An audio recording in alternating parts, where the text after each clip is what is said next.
안녕하세요. IMS 연구센터 이수연입니다. 영상으로 뵙게 돼서 반갑습니다. 저희 센터에서 제공하는 이러한 자료들이 업무를 보시는 분들에게 조금이나마 유익하고 도움이 되길 바랍니다. 이번 시간에 설명해 드릴 내용은 재고 관리 중에서 재고의 종류 및 기능이 되겠습니다.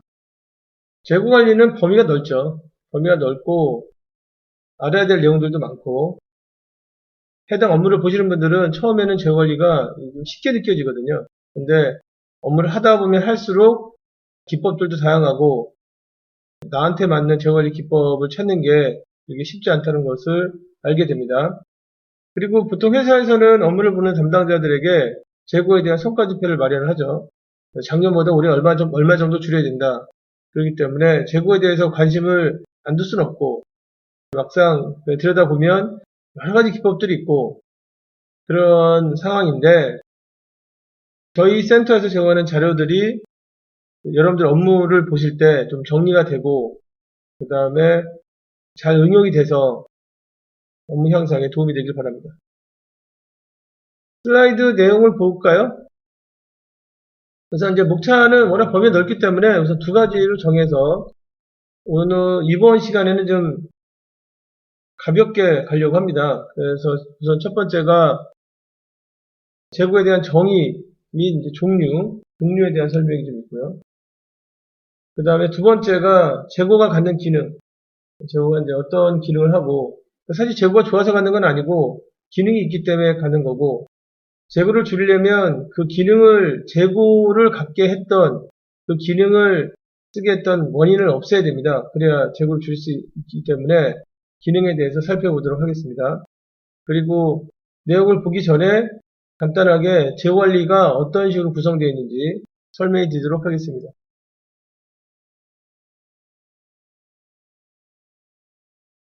다음 슬라이드를 보시면 재고에 대한 정의가 좀 나옵니다. 정의 보시면은 우선은 시장에서 고객 수요에 대응하기 위해서 쌓아둔 완제품이나 수는 이제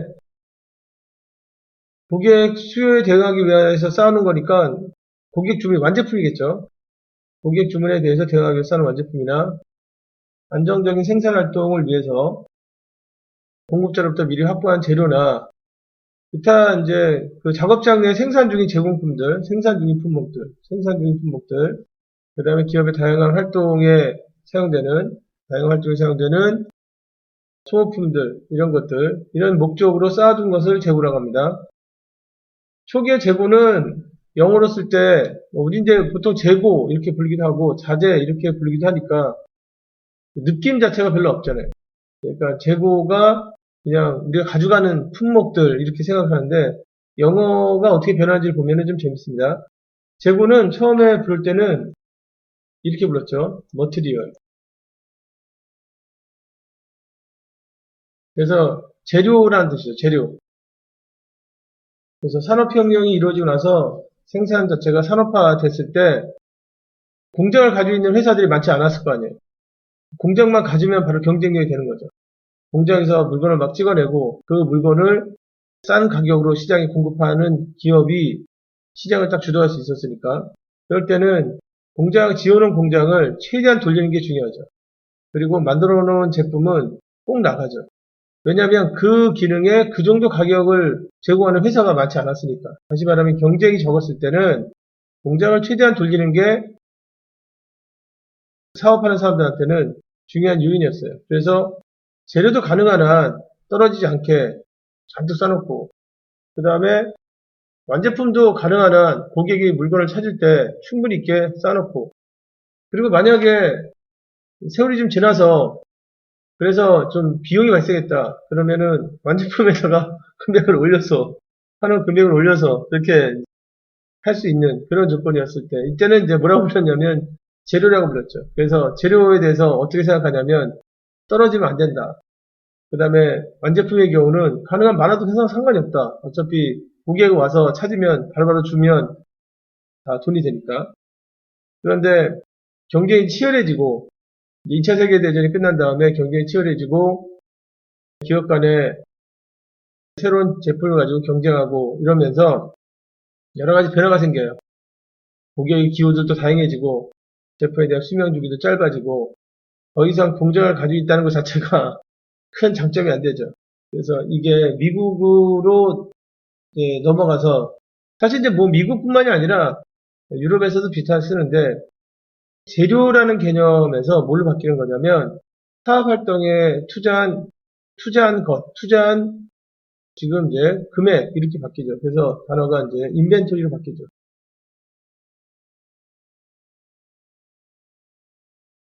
인벤토리라는 단어를 쓰기 시작한 거는 얼마 안 됐습니다. 1940년대 경부터 쓰기 시작했기 때문에 기업에서 실제로 지금까지 보면 한 80년 정도? 그 전까지는 재료라고 봤죠. 없으면 안 되는 거 이건데 인벤토리로 쓰면서 사람들이 어떻게 인식하기 시작하는 거냐면 관리가 돼야 된다 이제 얘는 관리가 되지 않으면 안 된다. 다시 말해 사업에 쓴 돈이기 때문에 관리가 돼야 된다. 특히 재고는 자산이기 때문에 자산 관리가 안 되면은 이익을 많이 내고도 결국은 자산 대비 이익 자체가 적어서 ROI가 적잖아요. 관리의 대상이 이제 된 게 지금 한 80년 정도 됐다라고 생각하시면 되겠습니다. 그래서 지금은 재고라는 단어를 쓸 때, 사람들이 쓸 때 부르는 단어가 이제 이렇게 인벤토리, 자재, 머티리얼이라는 말을 잘 쓰지 않죠.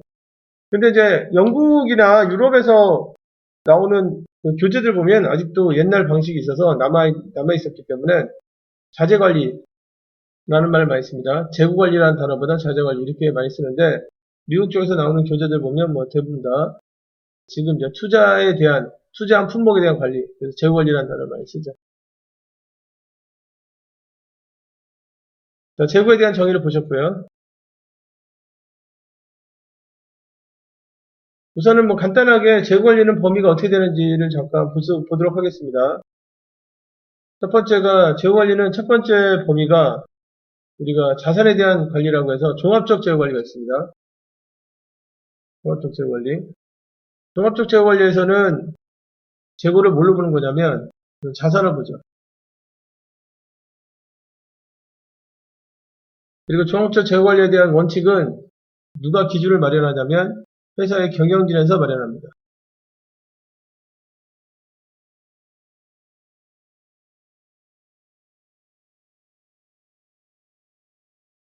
그리고 구체적인 재고 수준에 대한 정의는 어디서 이루어지냐면 경영진이 진행하는 계획인 S&OP에서 이루어집니다. S&OP는 보통 제품 군별로 계획이 이루어지는데 회사에서 시장에 제공하는 제품군이 7가지다. 그럼 7가지의 제품군에 대해서 영업계획을 어떻게 할 것이냐 매달 나옵니다. 그 다음에 매달 생산 수준을 어떻게 할 것이냐 그리고 생산 수준을 정할 때 공장별 생산 수준을 정할 때 재고 수준이 들어가 있습니다. 그 재고 수준에 대한 정의를 탑매니지먼트가 합니다. 작년보다 줄어야 돼요. 작년보단. 그래서 특히 이제 만약에 제품 자체가 성수기에 들어가서 꾸준하게 팔릴 경우에는 지금 현재 재고 수준이 얼마인데 앞으로 이제 24개월 뒤에는 또는 36개월 뒤에는 얼마 정도 수준을 줄여라. 이렇게 목표가 나오죠. 그래서 우선은 이제 재고는 자산이기 때문에 경영진에서 이 자산에 대한 관리 기준, 가이드라인을 이제 제시해야 되는데 이러한 가이드라인과 관련된 관리 항목들 종합적 재고 관리라고 부릅니다. 다시 그 종합적 재고 관리 항목에는 어떤 게 있는지 보도록 하겠습니다. 우선 재고에 대한 종류 및 기능. 이번 시간에 배우실 거죠. 종류가 왜 필요하냐면 종류를 정의해놔야 그 종류별로 그 관리의 책임이 누가 있는지를 정의할 수 있기 때문에 중요합니다. 그리고 종류에 따라서 관리하는 접근 방식이 틀려요.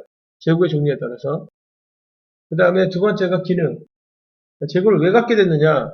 그리고 가질 때 고려사항이 무엇이냐. 그리고 재고를 줄일 때는 어떤 부분을 이해해서 어떻게 접근해야 되느냐. 이런 것들이 이제 기능 정의에 있습니다. 두 번째가 비용 분석. 재고 관련된 비용 분석. 재고 관련된 비용이죠. 재고 관련된 비용은 두 가지가 있습니다. 첫 번째가 주문비가 있고요.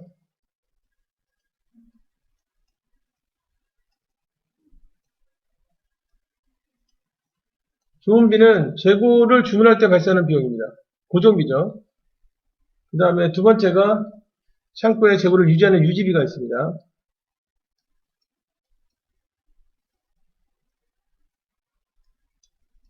그래서 회사가 재고 관련된 비용을 명확하게 정의를 해줘야 돼요. 만약에 회사가 재고에 대한 정의를 명확하게 하지 않고 그냥 단순하게 유지비만 생각했다. 창고 재고가 너무 많아. 창고 지금 많으면서 뭐 폐기하는 것도 생기고 유지비가 많이 든다. 그래서 만약에 유지비만 생각하게 되면 한 달에 한 번씩 주문하거나 아니면 보름에 한 번씩 주문하는 것들을 좀 더 자주 하겠죠. 그러면 회사에 유익한 일이 생기느냐? 그렇지 않습니다. 주문비가 올라가죠. 해외에서 물건 들어오는 경우에는 해외에서 물건 들어오는 거래 조건 자체가 만약에 CIF였다. 아니면 FOB였다. 아주 극단적으로 얘기하면 X옥이 될 수도 있죠. 그런 상황에서 우리는 재고 유지를 줄이려고 한다. 그래서 한 달에 한 번씩 주문하던 것을 싱가포르에 주문하는데, 그거를 보름에 한 번씩 주문한다. 아니면 일주일에 한 번씩 주문한다. 그러니까 재고가 이제 줄었으니까 유지비가 적게 되니까 재고 관련된 부담이 없어지지 않았냐? 절대 그렇지 않습니다. 그렇게 하게 되면 어떤 비용이 올라가는 거냐면 주문비가 올라가요. 주문비가. 그래서 전체 재고 관련된 비용 자체가 올라가게 되어 있습니다. 반면에 회사에서 재고 관련된 비용을 주문비로만 생각하게 되면 주문을 자주 안 하려고 하겠죠. 그렇게 되면은 한 번 주문할 때 어차피 1년 쓸 건데 주문할 때마다 그 고정비가 들고 하니까 그냥 많이 사자. 아니면은 또 이렇게 접근할 수도 있죠. 공급자가 뭐 프로모션 같은 걸 해요. 아니면 지금이 가격이 좀 싸졌어요. 근데 어차피 이거 1년 동안 써야 돼. 회사에서 어떤 잘못된 결정을 내리냐면 지금 그냥 많이 주문해 놓자. 한 번 딱 주문해 놓으면 1년치 딱 든든하게 쌓이니까. 그러면 어떤 비용이 올라가게 돼 있냐면 유지비가 올라가게 돼 있죠. 재고 유지비 자체가 계산할 때 어떻게 계산하냐면 해당하는 물건의 1년 기준에서 한 20 내지 30% 정도로 계산합니다. 예전에 교과서 보면은 재고 유지비를 계산할 때 15%에서 30% 정도 이렇게 계산했는데요. 요즘에는 경쟁이 너무 치열해졌기 때문에 15%에서 30% 이렇게 하는 것보다는 20%에서 한 40%? 제가 최근에 어느 화장품 회사를 보니까 1년간 연간 재고 유지비를 물건 가격에 60% 계산하더라고요. 60%.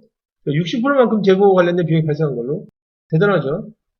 이제 경쟁이 치열해지고 그 다음에 고객의 기호도 그만큼 자주 변하고 새로운 기술을 발전하니까 유지비가 이제 그렇게 계산이 되는 건데 주문을 한 번에 아무 생각 없이 많이 해버리면 당연히 주문비는 여러 번 할 거를 한 번 하니까 주문비는 떨어지겠죠. 근데 유지비가 많이 올라가면서 회사에 불리하게 작용하게 되어 있습니다. 그래서 우선 재고 관련된 비용은 좀 명확하게 정의할 필요가 있죠. 재고 관련된 비용, 이게 이제 종합적 재고관리 항목 중에 하나 있고요. 그 다음에 세 번째가 재고자산평가, 재고자산에 대한 가치평가.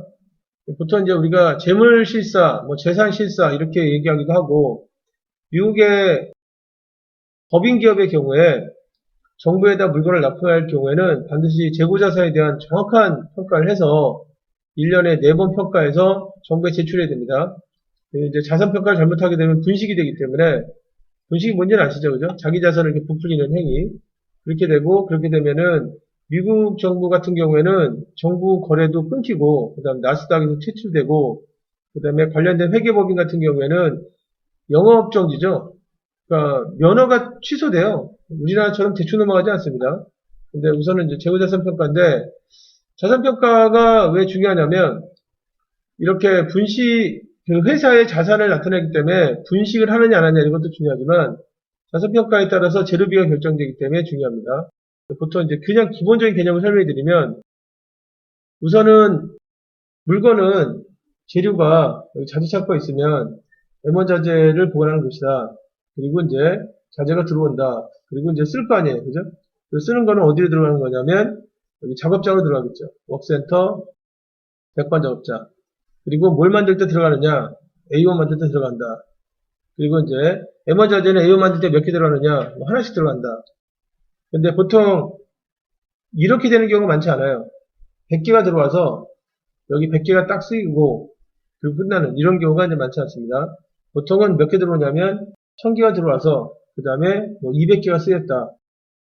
그리고 그럼 여기 이제 800개가 있겠죠. 재고 자산 평가는 이제 이 800개에 대해서 평가하는 겁니다. 근데 보통은 이제 이게 800개에서 평가할 때 이게 왜 어렵냐? 사실 물건 살 때 거래 증명서를 띄니까 세금 계산서 띄니까 그거 하고 그다음에 지금 이제 그래서 물건이 얼마인지 확인할 수 있잖아요. 그리고 실제로 뭐 당연히 지금 이제 거래한 금액으로 쓰는 거니까 간단하게 이제 볼 수 있는데 근데 보통은 이제 1000개를 어떻게 살 수 있냐면 나눠서 살 수 있어요. 나눠서. 그래서 처음에 살 때 500개 사고 그다음에 300개 사고 200개 사고 했다. 나눠서 사고 그리고 이제 물건을 막 섞어 쓸 경우에는 이 자산평가 자체가 같은 물건이지만 다른 금액으로 들어오는 자산들이 있기 때문에 자산평가를 잘 해줘야 됩니다. 자산평가를 잘 해줘야 그래야 이제 회사에서는 우리 재산 얼마다 정확하게 얘기하기도 하는 거고 두 번째는 자산평가를 어떻게 하냐에 따라서 요 200개에 대한 재료비 다시 말하면 이제 작업장에서 이 재료를 갖다가 A1을 만들 거 아니에요. 그런데 이 재료비 계산에 반영하게 돼 있죠.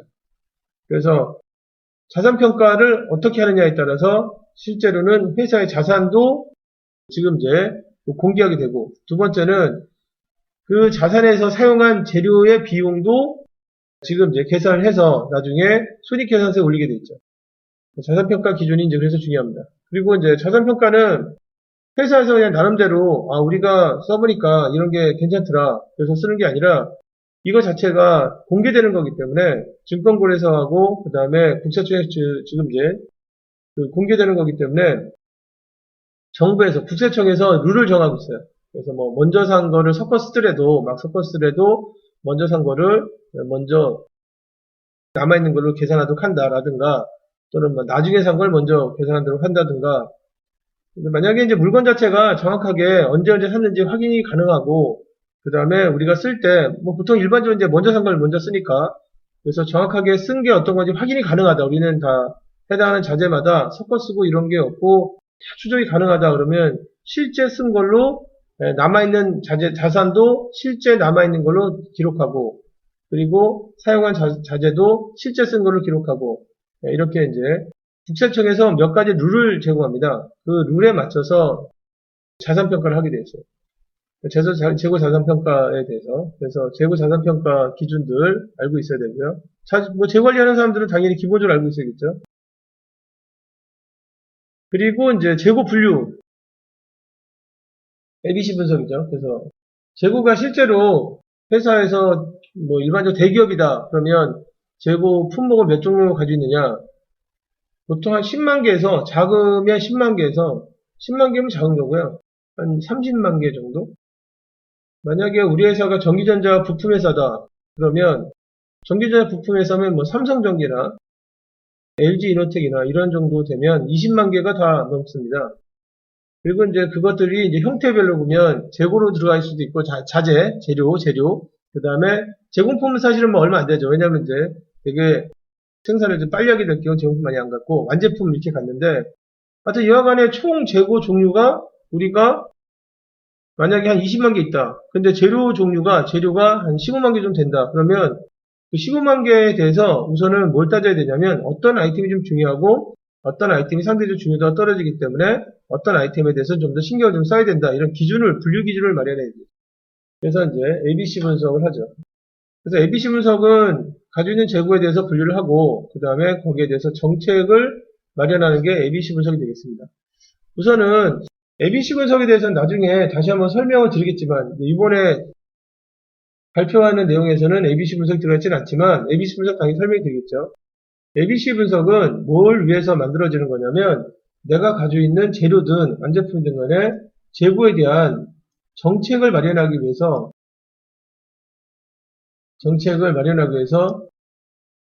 분류하는 겁니다. 우리가 여기서 이제 하나 알아봐야 될 게 뭐냐면 정책을 마련하기 위해서 분류한다. 근데 정책을 마련하기 위해서 ABC로 분류한다. 그러면 정책이 몇 가지 나오겠어요? 3개 나오겠죠.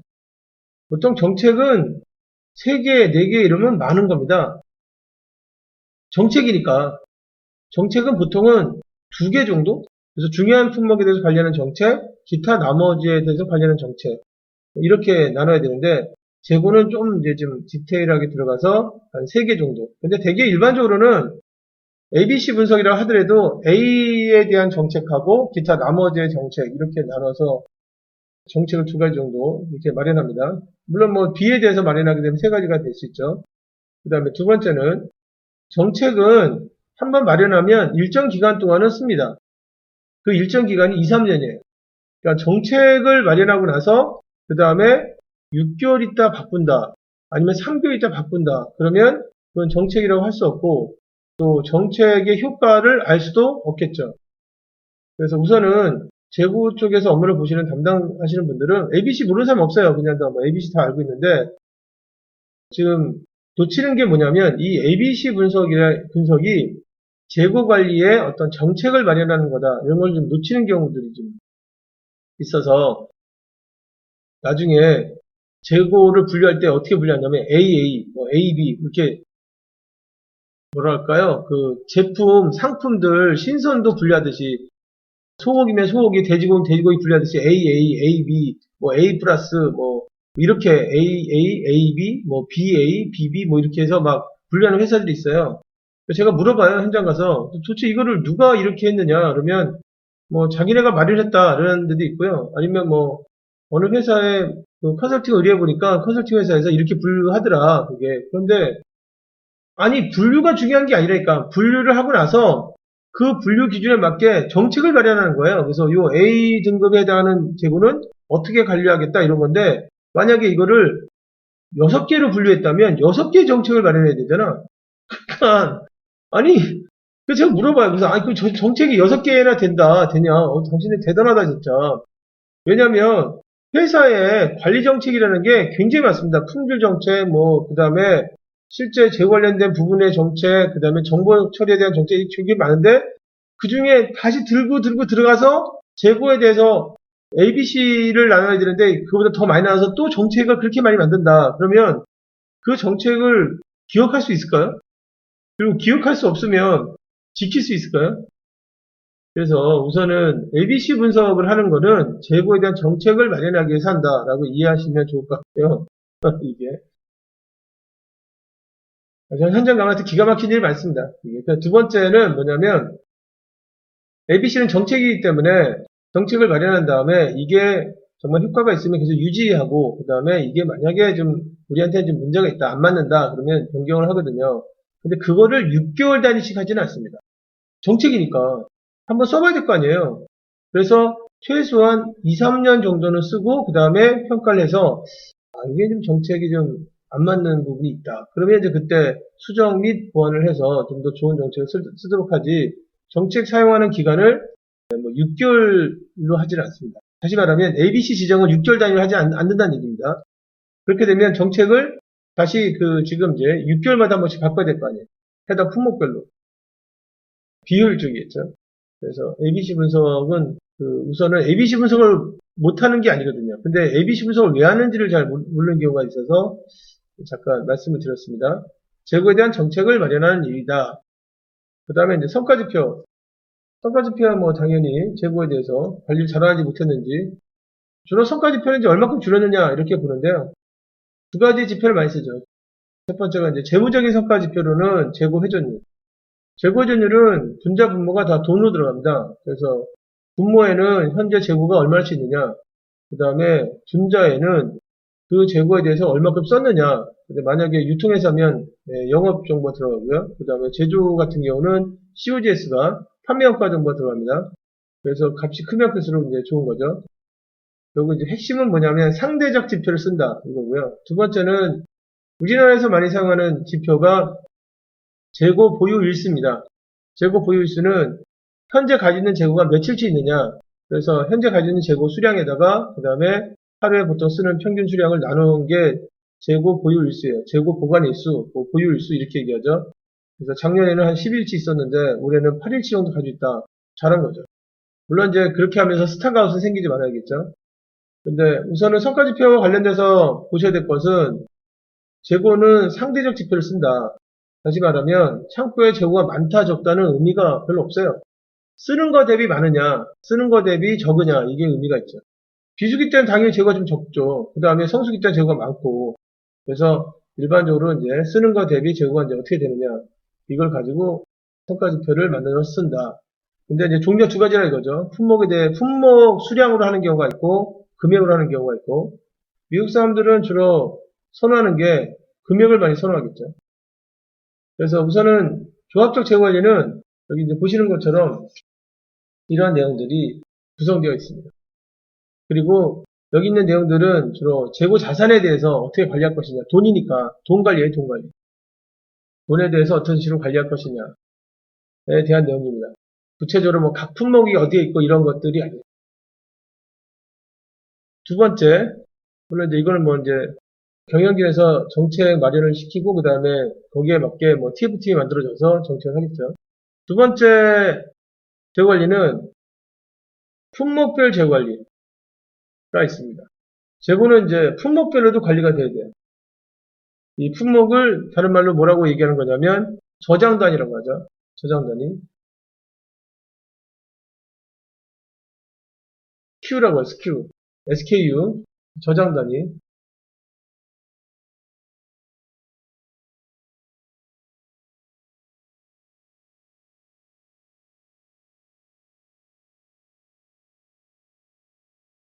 그리고 이제 이 저장 단위는 각각의 품목에 대해서 해당하는 특정 저장고에 있는 해당 품목을 이제 SKU라고 하고요. 그 재고 관리를 할 때는 각각의 품목별로 지금 이제 다음 같은 정보들이 파악이 돼야 됩니다. 우선은 파악이 될 정보들이 아이디가 다 있어야 되고요. 아이디. 그 다음에 해당하는 품목별로 이제 어느 위치에 있는지, 완제품 창고에 있다. 그럼 완제품 창고 몇 호실에 있는지, 몇 호에 있는지, 그 다음에 뭐가 지정되어 있어야 되냐면 지정되어야 될 정보가 주문량, 미래 주문량. 사실 그 재고 수준에 영향을 미치는 중요한 의사결정이 주문량입니다. 한번 입고량을 어떻게 할 것이냐. 입고량. 주문량이라고 하기도 하고, 뭐 입고량이라고 하기도 하고, 그 다음에 두 번째가 이제 리드타임, 그 다음에 안전재고, 그리고 이제 생산되는 품목 같은 건 이제 분량률, 이런 거고요. 잠깐 이제 그 저장 단위에 대해서 그림을 잠깐 설명해 드리면 좀 이해가 좀 쉬울 것 같은데, 보통 이제 공장이 있습니다. 공장. 1공장이고, 여기 자재 창고가 있을 것이고, 그 다음에 작업장이 있겠죠. 그 다음에 이제 완제품 창고가 있고, 1공장에서 만드는 거는 A그룹입니다. A그룹을 만들고, A그룹 안에 뭐가 있냐면, 뭐, 엔드 아이템으로 A1이 있고, A2가 있고, 등등등의 엔드 아이템이 있겠죠. 그럼 여기 이제 A1이 있겠죠. 완제품이. 그래서 이제 완제품 A1이 있고, 그 다음에 공장에서 만든 A1은 바로 시장에 나가는 게 아니라 우선 그 시장 앞에 있는 물류센터로 나가요. 물류센터로. 근데 뭐 우리 회사는 물류센터로 안 나간다. 회사가 만약에 그 완제품을 만들어서 물류센터로 보내지 않고 그냥 바로 다이렉트로 시장에서 고객주를 받잖아요. 그러면 생산 계획이 없다는 뜻입니다. 생산 계획을 짤 수가 없어요. 그래서 보통은 생산 계획을 짜기 위해서 우선은 수요 주문 처리하는 곳하고 그 다음에 생산하는 곳을 분리시킵니다. 분리시키는데 그게 이제 이런 물류센터예요. 그래서 시장에서 우리 공장에서 만든 거는 세 군데 물류센터를 간다. 1번, 얘가 2번, 3번. 그래서 이제 물건이 이렇게 들어가죠. 그러면 이제 여기도 A1이 있겠죠. A1이 있으면 지금 여러분들이 같은 A1을 보고 계시는 겁니다. 그 A1이 만약 이런 펜이에요, 펜. 그 A1을 보고 계시는데 그러면 저장 자리가 몇 개냐? 같은 물건이잖아요. 저장하는 곳이 네 군데잖아요. 그러면 저장 단위는 4개입니다. 4개. 그러니까 같은 장소에 있어도 조금만 틀리면 저장 단위가 다른 거지만 같은 물건이라도 저장하는 곳 자체가 다르면 SK가 다른 거예요. 그리고 이 각각의 SK마다 다 기록을 만들어 놔야 돼요. 기록을. 그래서 지금 공장에서 가지고 있는 A는 현재 몇 개 있느냐, 그 다음에 한 번 생산할 때 몇 개 생산하느냐, 생산할 때 시간이 얼마 정도 걸리느냐, 안전적으로 얼마 정도 있느냐, 그 다음에 우리가 이제 센터를 세 군데 운영하고 있는데 1번 센터에는 A1이 몇 개 있느냐, 한 번에 물건 받을 때는 몇 개씩 받느냐, 안전적으로 얼마 들었느냐, 이런 것들을 다 기록으로 만들어 놔야 돼요. 그 기록으로 이렇게 만들어 놔야 됩니다. 예전에는 뭐 다 문서에다가 종이에다가 이렇게 썼지만 지금은 누가 종이를 씁니까? 다 전산에 기록을 하지. 그 기록에다가 만들어 놔야 되고 그 기록지를 기록한 곳을 뭐라고 하는 거냐면 아이템 마스터 파일이라고 해요. 아이템 마스터 파일.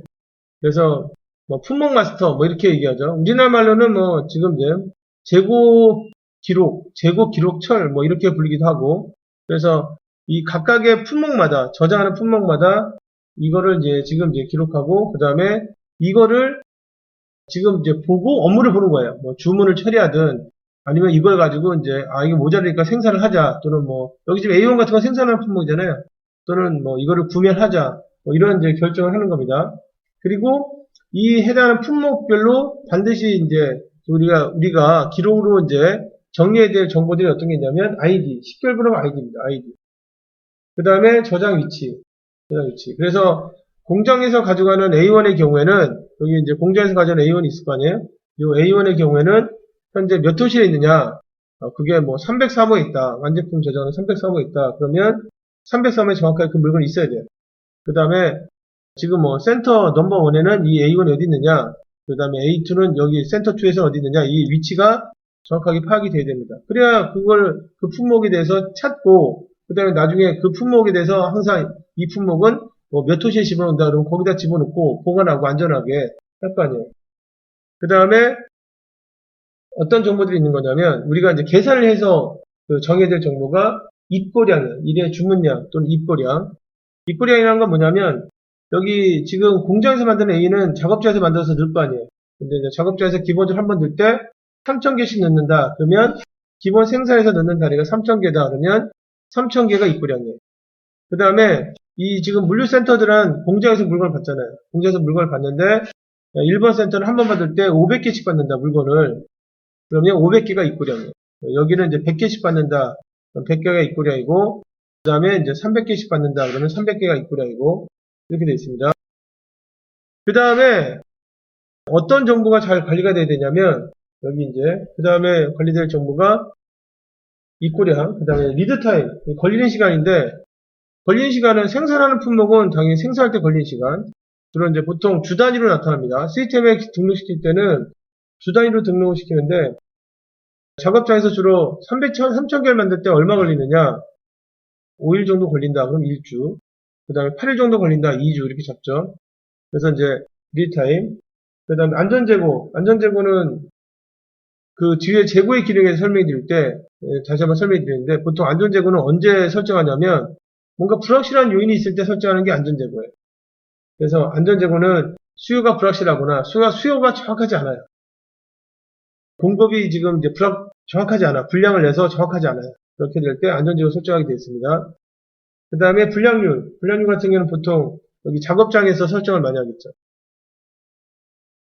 이쪽에 작업장에서 생산하는 과정에서 어쩔 수 없이 분량을 낸다. 분량을 품질 수준이 이제 불안하기 때문에 분량을 낸다. 분량을 뭐 10% 낸다, 20% 낸다. 그러면 그거를 지금 이제 해당 품목에 대해서 기록하게 되어 있습니다. 그래서 여기 지금 들어가 있는 4개의 정보는 우리가 이제 분석을 해서 파악을 해서 해당 아이템 마스터에 넣어줘야 될 정보예요. 그리고 이제 이 정보들은 한번 들어가면 잘 안 바뀌겠죠. 특별한 이제 변화 요인이 생기지 않는 이상은 안 바뀌겠죠.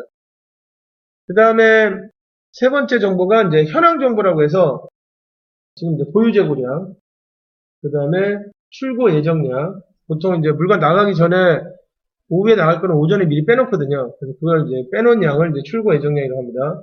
그러니까 입고 예정량. 입고 예정량은 물건이 없어서 주문을 했어요. 아니면 이제 물건이 없어서 생산을 했어요. 그러면 아직 생산이 지금 덜 돼 있거나, 그 다음에 주문했는데 그쪽에서 이제 공급을 아직 안 해놓으면 주문을 했는데, 아니면 생산을 진행했는데 아직 입고가 안 됐으니까, 그래서 언제 들어오냐? 그래서 내일 들어온다, 모레 들어온다. 그럼 이제 그게 입고 예정량이 뜨는 거죠. 그래서 보통 입고 예정량이 뜨기 전에 우선 주문이라는 행위가 있습니다. 작업 지시나 주문이라는 행위가 있고, 그래서 작업 지시나 주문의 행위가 뜨면 이제 하게 되면 입고 예정량이 뜨는 거죠.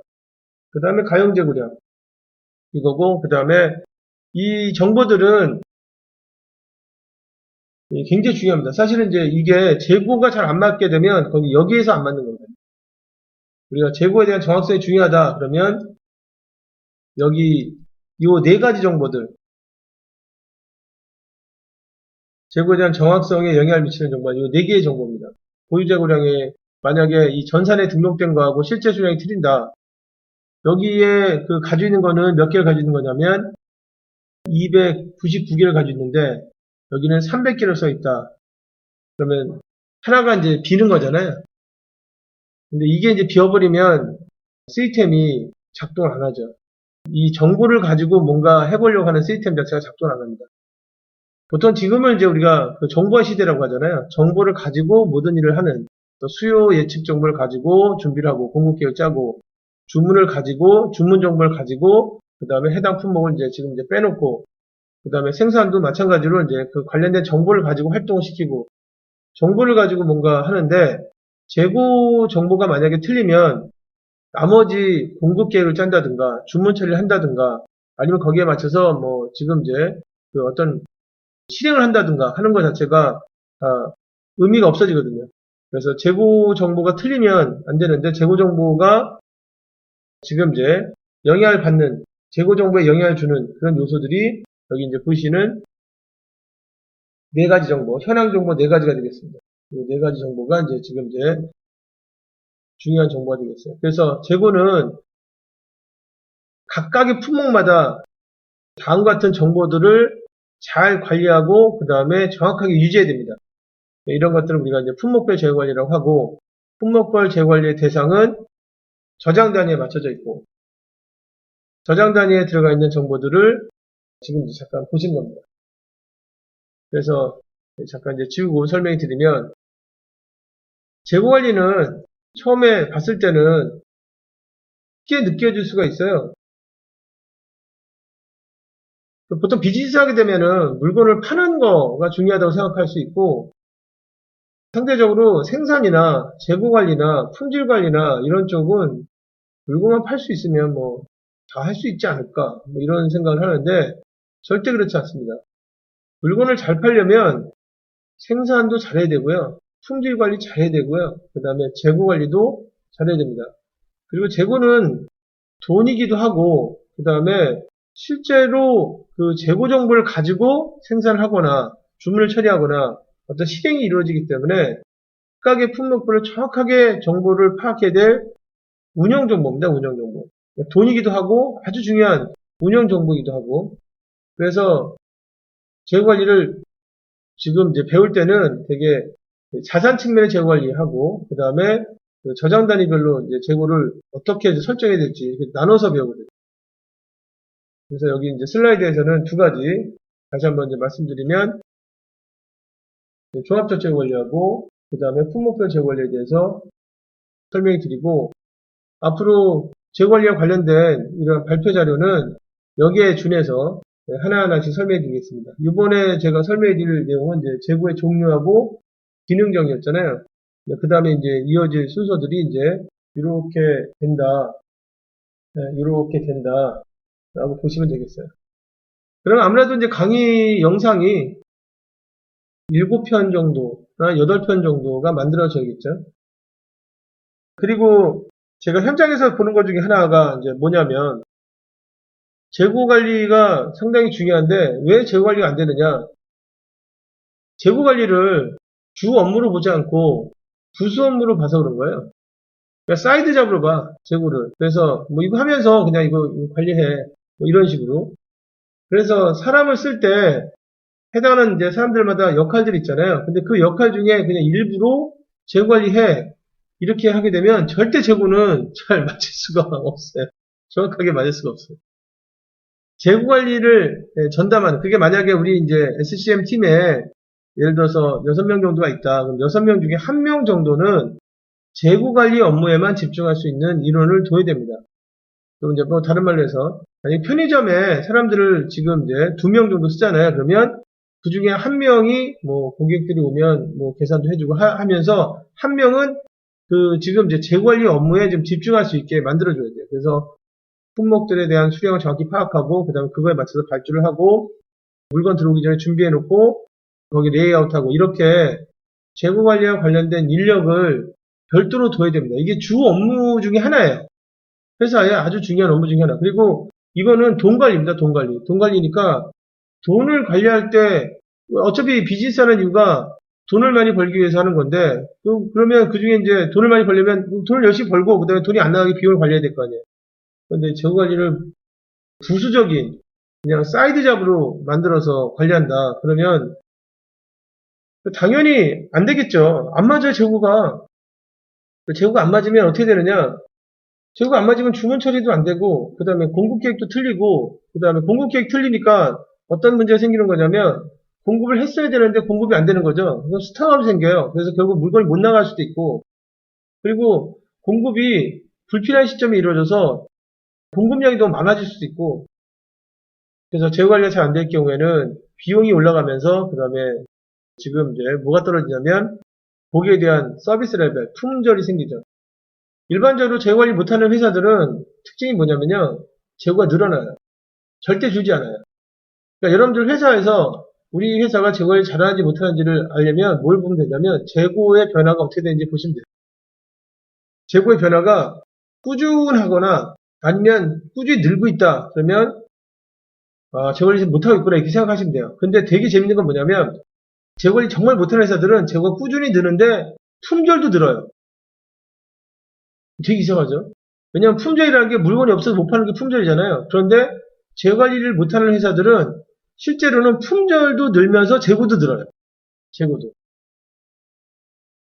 그래서 이제 관리에 대해서 신경을 쓰지 않으면 쓸데없는 부분에 투자가 많이 이루어지고 그렇다고 해서 시장에서 굉장히 좋아하느냐 시장에서는 불만이 생기는 그럴 가능성들이 있다. 이렇게 이해하시면 될 것 같습니다.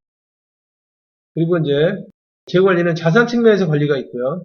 다시 한번 이제 말씀드리면 여기 종합적 재고 관리가 자산 측면의 관리죠. 종합적 재고 관리 자산 측면의 관리가 있고 그 다음에 각각의 품목별로도 정확하게 재고를 관리해야 됩니다. 그러니까 어떤 거라고 생각하시면 되냐면 국가가 국민들을 관리할 때 보통 지금 이제 시나 도마다 몇 명씩 살고 그 다음에 연령대별로 몇 명 정도 있고 그 다음에 직장에 있는 사람들은 몇 명이고, 그 다음 소득이 얼마고, 이렇게 이제 분석하잖아요. 그래서 나라가 뭐, 전체적으로 이제 균형을 유지한다, 못한다, 이렇게 보는 거잖아요. 그런 게 이제 지금 종합적인 이제 관리고, 국가는 또 어떤 것도 보겠냐면, 각각의 개인마다 그 사람의 주민번호를 치면 그 사람이 어디 사는지, 그 사람이 올해 그 사람한테 그 사람이 지금 이제 해야 될 일들을 했는지 안 했는지 확인할 수 있어요. 예를 들어서 만약에 그 사람이 어린 사람이면 올해 취약을 해야 되는데 취약 통지서를 제대로 받았는지 안 받았는지 또는 그 사람이 나이 든 사람이라면 올해 선거를 해야 되는데 선거 관련된 내용들을 받았는지 안 받았는지 심지어 만약에 그 교통법규를 어기잖아요. 그럼 그 사람이 어기면 다 연결돼 있어서 그 사람한테 고지서 나가잖아요. 그래서 각각의 국가는 각각의 국민들에 대해서 주민번호를 발행하고 그러니까 식별번호죠. 주민번호를 발행하고 그 다음에 그 사람들의 활동에 맞게 관련된 내용들 다 지금 이제 보지도 하고 그리고 이제 그런 것들이 있어야 그 개인은 그 국가 안에서 살 수 있는 거거든요. 그래서 국가가 그 지금 각각의 개인들을 확인하는 것처럼 기업에서도 각각의 품목별로 이 내용들을 이제 지금 이제 관리해야 됩니다. 그리고 국가에서 관리하는 보통 이제 국민들이 우리나라 같은 경우는 5천만 가까이 되잖아요. 5천만을 관리하는 거거든요. 근데 기업은 대기업이라고 해봐야 아무리 아이템 많아야 한 30만 개? 그 정도 되기 때문에 30만 개 정도는 충분히 관리할 수 있어야 되죠. 아니 국가에서 관리하는 수량보다 훨씬 작잖아 규모가. 그러니까 당연히 충분히 관리할 수 있어야 되는데 앞에 설명드린 것처럼 이게 왜 관리가 안 되느냐 너무 우습게 봐서 그런 거죠. 너무 우습게 봐서 이게 그러니까 이제 쉬운 일이라고 생각해서 그냥 하면서 짬짬이 해봐라. 절대 안 됩니다. 그래서 이제 잘 안 되는 거죠.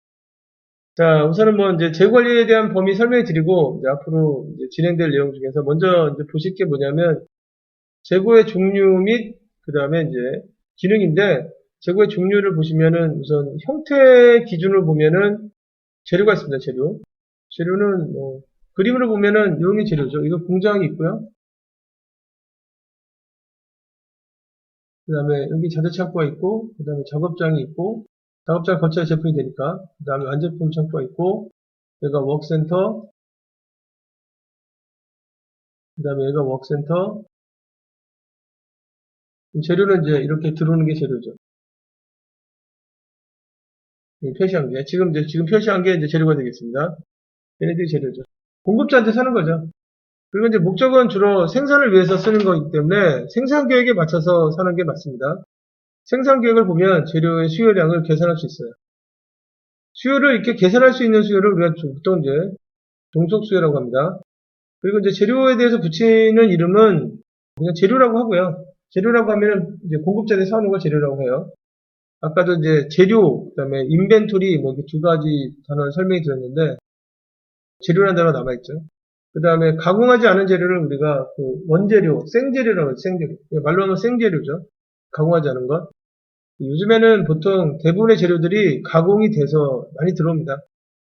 서플라이 체인 안에서 완제품을 만드는 회사들은 가공 공정을 많이 안 가져가요. 부가가치가 낮기 때문에 가공하는 곳은 이제 딴 데서 해서 그래서 이제 지금 주로 완제품을 만드는 곳에서는 마지막에 중요한 핵심 기술을 가지고 조립만 하거나 또는 이제 뭐 모듈을 가져오면 뭐 1단계, 2단계, 3단계 조립들만 하거나 자동차 같은 경우도 주로 우리나라에 있는 자동차 회사들 보면은 되게 모듈로 들어와서 그 다음에 자동차 라인을 타고 자동차 조립만 쭉 이렇게 하죠.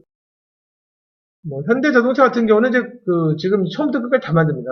다 만들긴 하지만 되게 일반적인 그 나머지 회사들은 주로 이제 라인이 있어서 조립 라인이 있어서 조립 공정에서 만들죠. 재료입니다. 공급자한테 들어온 게 재료. 그 다음에 두 번째가 제공품 제고가 있습니다. 제공품 제고는 이제 어디에 있는 걸 얘기하는 거냐면 재료가 들어오면 생산 계획에 맞춰서 작업자에게 투입이 되겠죠. 생산 계획 없는 회사는 그냥 막 만들어요. 생산 계획 있는 회사는 근데 만드는 게 이제 제공품 제고고 부를 때 뭐라고 부르냐면 in process inventory 공정 중에 있는 지금 이제 재고 그리고 이제 공정 중에 있는 재고에 영향을 주는 것은 생산 방식입니다. 제조 공정 자체가 대량 생산이다. 그럼 대량 생산은 굉장히 빨리 생산하거든요. 자동차는 들어와서 보통 24시간 정도 만들기 때문에 지금 이제 빨리 만들죠. 그러니까 제공품 제공 24시간 정도가 있는 거고 가전제품 같은 경우는 보통 10시간에서 8시간 그 다음에 반대로 이제 주문 생산 같은 경우에는 시간이 오래 걸리죠. 그래서 3일 걸릴 수도 있고 5일 걸릴 수도 있으면 그 3일이랑 5일 동안에 제공품 제공 형태를 가지는 거죠. 그래서 아무래도 제공품 제공을 좀 줄이고 싶다. 그런 데는 우선은 이제 주문 생산 쪽이 그렇죠. 주문 생산 쪽은 사실은 3일 정도 걸리는데 3일 안에 진짜 작업하는 시간은 3일 중에서 한 4시간 정도밖에 안 되거든요. 4시간, 5시간밖에 안 되는 거거든요. 그래서 만약에 8시간 기준으로 3일이면 24시간인데 24시간 중에서 정말 작업에 필요한 시간들은 4시간밖에 안 되니까 좀 줄이자. 제공품 제공을 줄이자 이렇게 노력을 하고 근데 만약에 대량 생산 쪽에서 만약에 제공품 제공을 줄인다 그런 얘기는 그거는 레이아웃이 너무 잘 안 돼 있어서 보통 레이아웃이 이제 라인이라고 해서 일자거든요. 일자나 뭐 일자로 쭉 갈 수 있는 그런 형태를 쓰는데 처음에 공장을 세팅하고 나서 지금 공장을 쓴 지가 한 30년 정도 됐다 그러면 라인이 막 엉켜요. 엉키면 이제 왔다 갔다 이렇게 하기 때문에 시간이 오래 걸리고 결과물로 이제 제공품이 많이 갖게 되는 거죠. 그래서 나중에 진단이 나왔는데 다른 공장 대비해서 당신네 제공품이 뭐 다른 데에 1.5배 아니면 수배 정도 있다. 딴 데는 10시간이 만드는데 당신은 20시간 더 넘게 걸린다. 그러면 이제 라인을 정리를 해서 제공품을 주려고 노력을 하죠. 일반적으로 이제 주문 생산에서 많이 주려고 합니다. 그 다음에 지금 이제 뭐가 있냐면 완제품 제고가 있죠. 완제품 제고. 완제품 제고는 여기 이제 공장에서 물건을 만들면 결과물이 나오죠. 완제품 나오고 그 다음에 그 완제품이 어디로 가는 거냐면 아까 잠깐 나왔듯이 센터로 가요. 그래서 우리는 이제 물류센터가 1번 센터가 있고 2번이 있고 3번이 있다. 그래서 이제 센터로 이렇게 넘어갑니다. 이렇게 쭉 넘어가는데 그러면 이제 여기도 이제 뭐가 있냐면 완제품이 있겠죠. 네, 이 품목을 이제 우리가 완제품 제공을 합니다. 결국은 이제 재료가 들어와서 그 다음에 가공 공정을 거쳐서 이제 지금 이제 완제품이 되는 그런 이제 건데요. 이거를 관리할 때 좋은 방법은 아무래도 이제 센터들은, 여기 있는 센터들 있잖아요. 여기 있는 센터들은 왜 두는 거냐면, 여기서 주문 처리하려고 이제 두는 거거든요. 주문 처리 공지해서 직접 하면은 생산을 못 해요. 생산 급하게 할 수밖에 없기 때문에. 그래서 센터를 두는 거고, 이 센터들에서 지금 이제 받는 A1은, 여기 있는 A1은, 여기도 A1이 있을 거 아닙니까? 그럼 다 여기서만 받는다. 우리 이제 그렇게 만들었어요. 이런 거 우리가 이제 뭐를 만들었다고 하는 거냐면, 서플라이 체인을 만들었다고 합니다. 공급을 한 군데에서 받도록 딱 정해놨다는 뜻입니다. 공급망을 만들었다는 얘기는 지금 이제 우리 공장이 한 3개 정도 있는데 3군데 다 A1을 만들어서 이 센터들이 어떨 땐 1공장에 주문할 때도 있고 얘가 1공장이라고 하겠습니다. 1공장. 어떨 땐 1공장도 주문하고 그러니까 이 A1을 1공장만 만드는 게 아니라 2공장, 3공장도 만들어서 막 딴 데 막 주문하게 되면 서플라이 체인이 안 돼 있는데 요즘에 그런 회사는 없습니다. 다 요즘에는 이 서플라이 체인을 다 만들어서 어떻게 운영하는 거냐면 1공장에서만 A1을 만들고 그리고 이제 각각의 센터들은 A1의 경우에는 1공장에서 받는다. 그래서 완제품의 경우에는 이 완제품 제공의 경우에는 이렇게 서플라이 체인이 될 경우에는 뭐 물건을 받는 데가 딱 정해져 있고 쓰는 데 딱 정해져 있잖아요. 그러면 거기에 맞춰서 이제 어떤 걸 만드는 게 되냐면 공급 계획을 짜는 게 좋죠. 그래서 여기 이제 A1에 대한 수요 예측을 하고 여기서 수요 예측을 하고 그 수요 예측 정보를 보고 보통 수요 예측을 얼마 정도 하는 거냐면 26주에서부터 뭐 한 52주 정도까지 해놓고 그 다음에 그 수요에 맞춰가지고 그 다음에 이제 여기서 어떻게 물건을 넣어주겠다.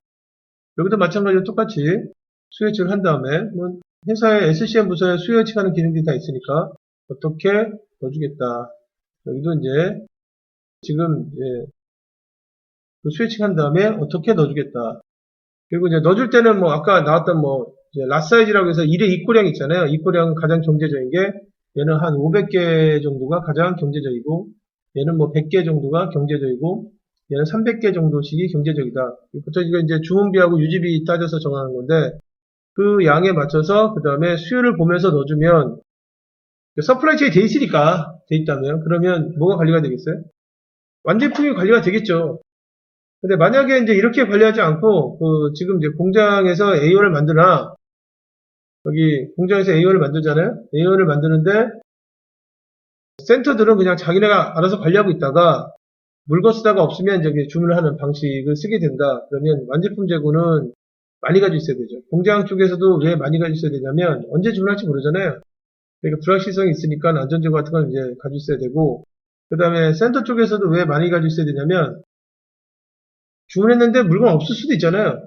뭐 갑자기 생산 쪽에서 문제가 있어가지고 생산이 안 됐다 뭐 이런 얘기들도 있고 그리고 이제 공장 자체가 좀 오래될수록 이런 생산의 문제들이 많이 생기거든요.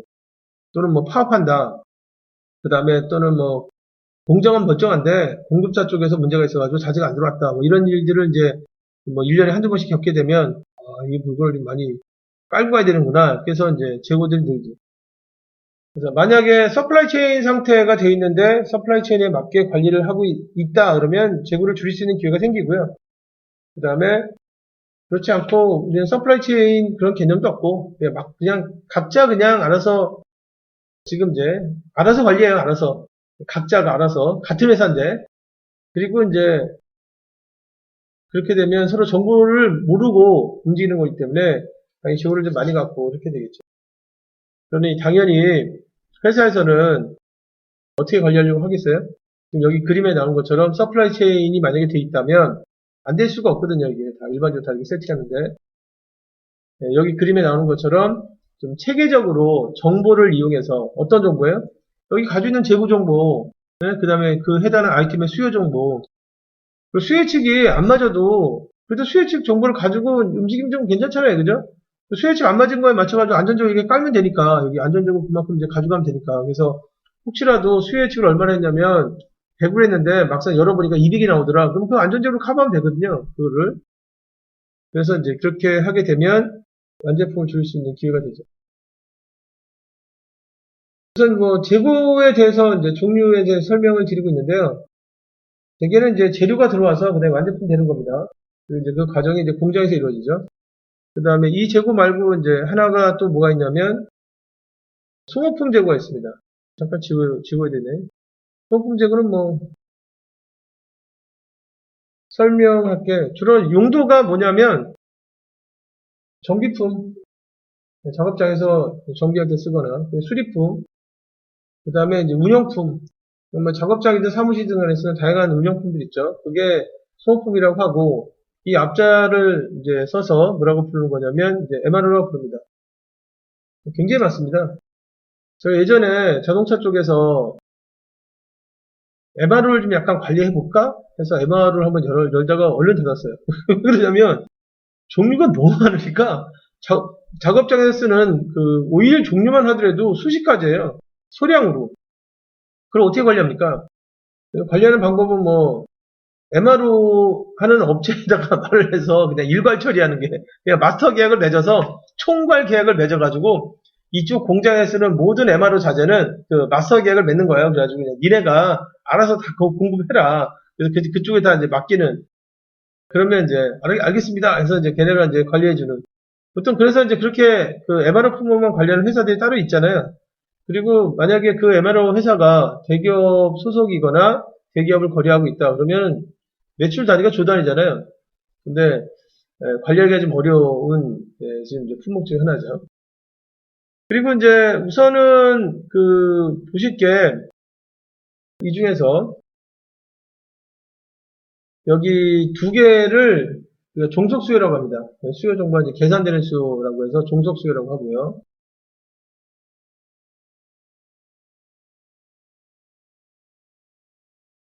그 다음에 불특정 다수에 의해서 사용되는 그 아이템을 지금 이제 완제품하고 소모품을 이제 독립수요라고 합니다.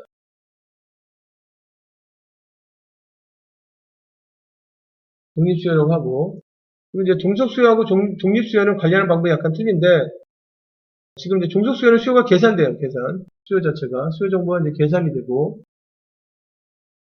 그 다음에 독립수요 같은 경우는 수요가 예측됩니다. 예측돼요. 그래서 종속수요는 수요가 계산되기 때문에, 근데 여기서 이제 중요한 게, 계산은 그럼 얼마 정도까지 가능하냐? 수요가 계산된다고 하니까, 다음 달까지 계산이 가능하냐? 아니면 뭐, 다음 주까지가 계산하냐? 가능하냐? 아니면 1년 동안이 계산이 가능하냐? 근데 그런 이제, 종속수요에 대해서 회사가 계산을 어디까지 할 것인지 설정하면 돼요. 근데 보통 계산 기간이 얼마까지 나오냐면, 되게 26주에서부터 한 52주? 근데 이제, 종속수요 품목마다 다 동일하게 26주 쓰는 건 아니고요.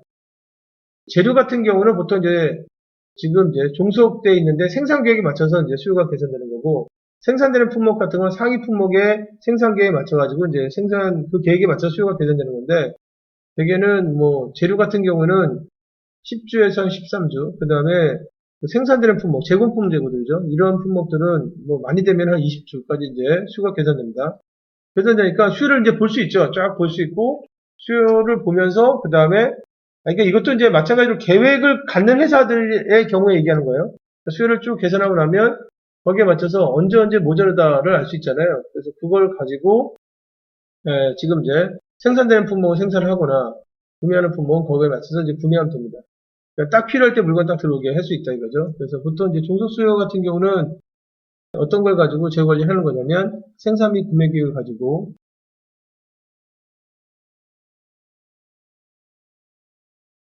생산 및 구매 계획을 가지고 지금 이제 해당 품목에 대해서 생산을 하거나 구매를 합니다. 생산 및 구매 계획을 영어로 이제 MRP라고 불러요. MRP는 이제 순수하게 쓰게 되면 자재소유량 계획인데 자재소유량 계획이라고 쓰는 사람들은 비전공자들, 전공자들은 아니면 이쪽에 해당하는 업무를 보시는 분들은 MRP 그러면 생산 및 구매 계획 이렇게 보죠. 그 다음에 이제 두 번째가 독립수는 이제 예측을 해야 되거든요. 예측을 해서 가야 되는데 근데 이제 아까 같은 경우에 완제품 같은 경우는 만약에 서플라이 체인이 돼 있잖아요. 서플라이 체인이 돼 있으면은 예측을 하더라도 수요 정보를 깔고 갈 수가 있어요. 그래서 그 지금 이제 해당하는 엔드 아이템이 어디에 있는 거냐? 센터 넘버 원에 있는 거다. 그러면 거기서 수요 예측을 쭉 하고 그다음에 그 수요 예측을 보면서 수요가 이러니까 공급을 이렇게 하자. 근데 수요가 마지막에 이제 열어보면 달라지거든요. 그러니까 지금 이제 물건 수요는 얼마를 받냐면 한 달 전에는 4주 전에는 100으로 받는데 100에서 쭉 가다가 마지막에 해당 기간 딱 되면 120이 된다든가 80이 된다든가 달라지거든요. 그래서 그렇게 달라질 때 어떻게 하느냐 그러면 안전지역을 깔아서 혹시라도 더 나가면 안전지역을 쓰게 이렇게 세팅한 다음에 공급기를 짜주면 되거든요. 그러니까 안전지역을 깔고 이제 그 다음에 거기만 공급해주면 예상보다 수요가 많게 되더라도 그 다음에 이제 스탑이 안 나게 이렇게 할 수 있어요. 근데 일반적으로 이제 그냥 완제품인데 어디에 있는 완제품이냐 그러면 그 물건 자체가 최종 고객이랑 거래하는 그렇게 되면 이제 고객이 누군지 모르거든요. 불특정 다수의 사람들이 많이 쓰는 물건이 되기 때문에 수혜칭을 해야 되죠. 그리고 이제 그렇게 했을 때는 어떻게 관리하느냐? 보통은 이제 써보고 관리해야 돼요. 이건 방법이 없어요. 독립수요의 경우에는 어떻게 쓸지 모르기 때문에 그냥 쓰고 나서 그 다음에 쓰는 걸 보고 아 지금 물건이 없다 그러면 이제 주문한다거나 아니면은 이렇게 할 수 있습니다. 그 물건을 주로 이제 공급을 받을 때 한 업체를 통해서 공급을 받는 경우에는 그러니까 쓰기는 이제 여러 군데 쓰는데 우리가 그 물건이 없을 때 한 군데서 받는다. 공급지가 이게 뭐 예를 들어 일종의 이제 계약 같은 걸 맺어서 한 군데서 받는다. 서플라이 체인을 만든다 그러면은 어떻게 하는 거냐면 그냥 일주일에 한 번씩 그 지금 이제 쓴 것만큼만 들어오게 한다든가 이런 방법을 써야 돼요. 그래서 대개는 이제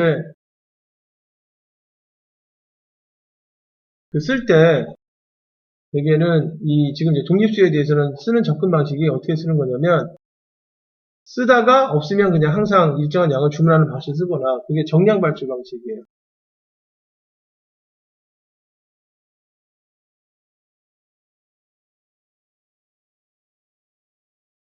또는 이제 그 물건을 쓸 때 지금 쓰고 나서 주문할 때 주문처가 한 군데다 우리는 한 군데 예를 들어서 우리가 편의점을 운영하는데 GS25시다 그러면 GS 리테일 쪽에서 물건을 받아야 되잖아요 한 군데서 그러면은 건별로 그냥 하나하나씩 주문하는 것보다는 그냥 일주일 동안 쓰고 나서 쓴 것만큼만 이제 채우는 방식 그게 이제 정기 발주 방식이에요.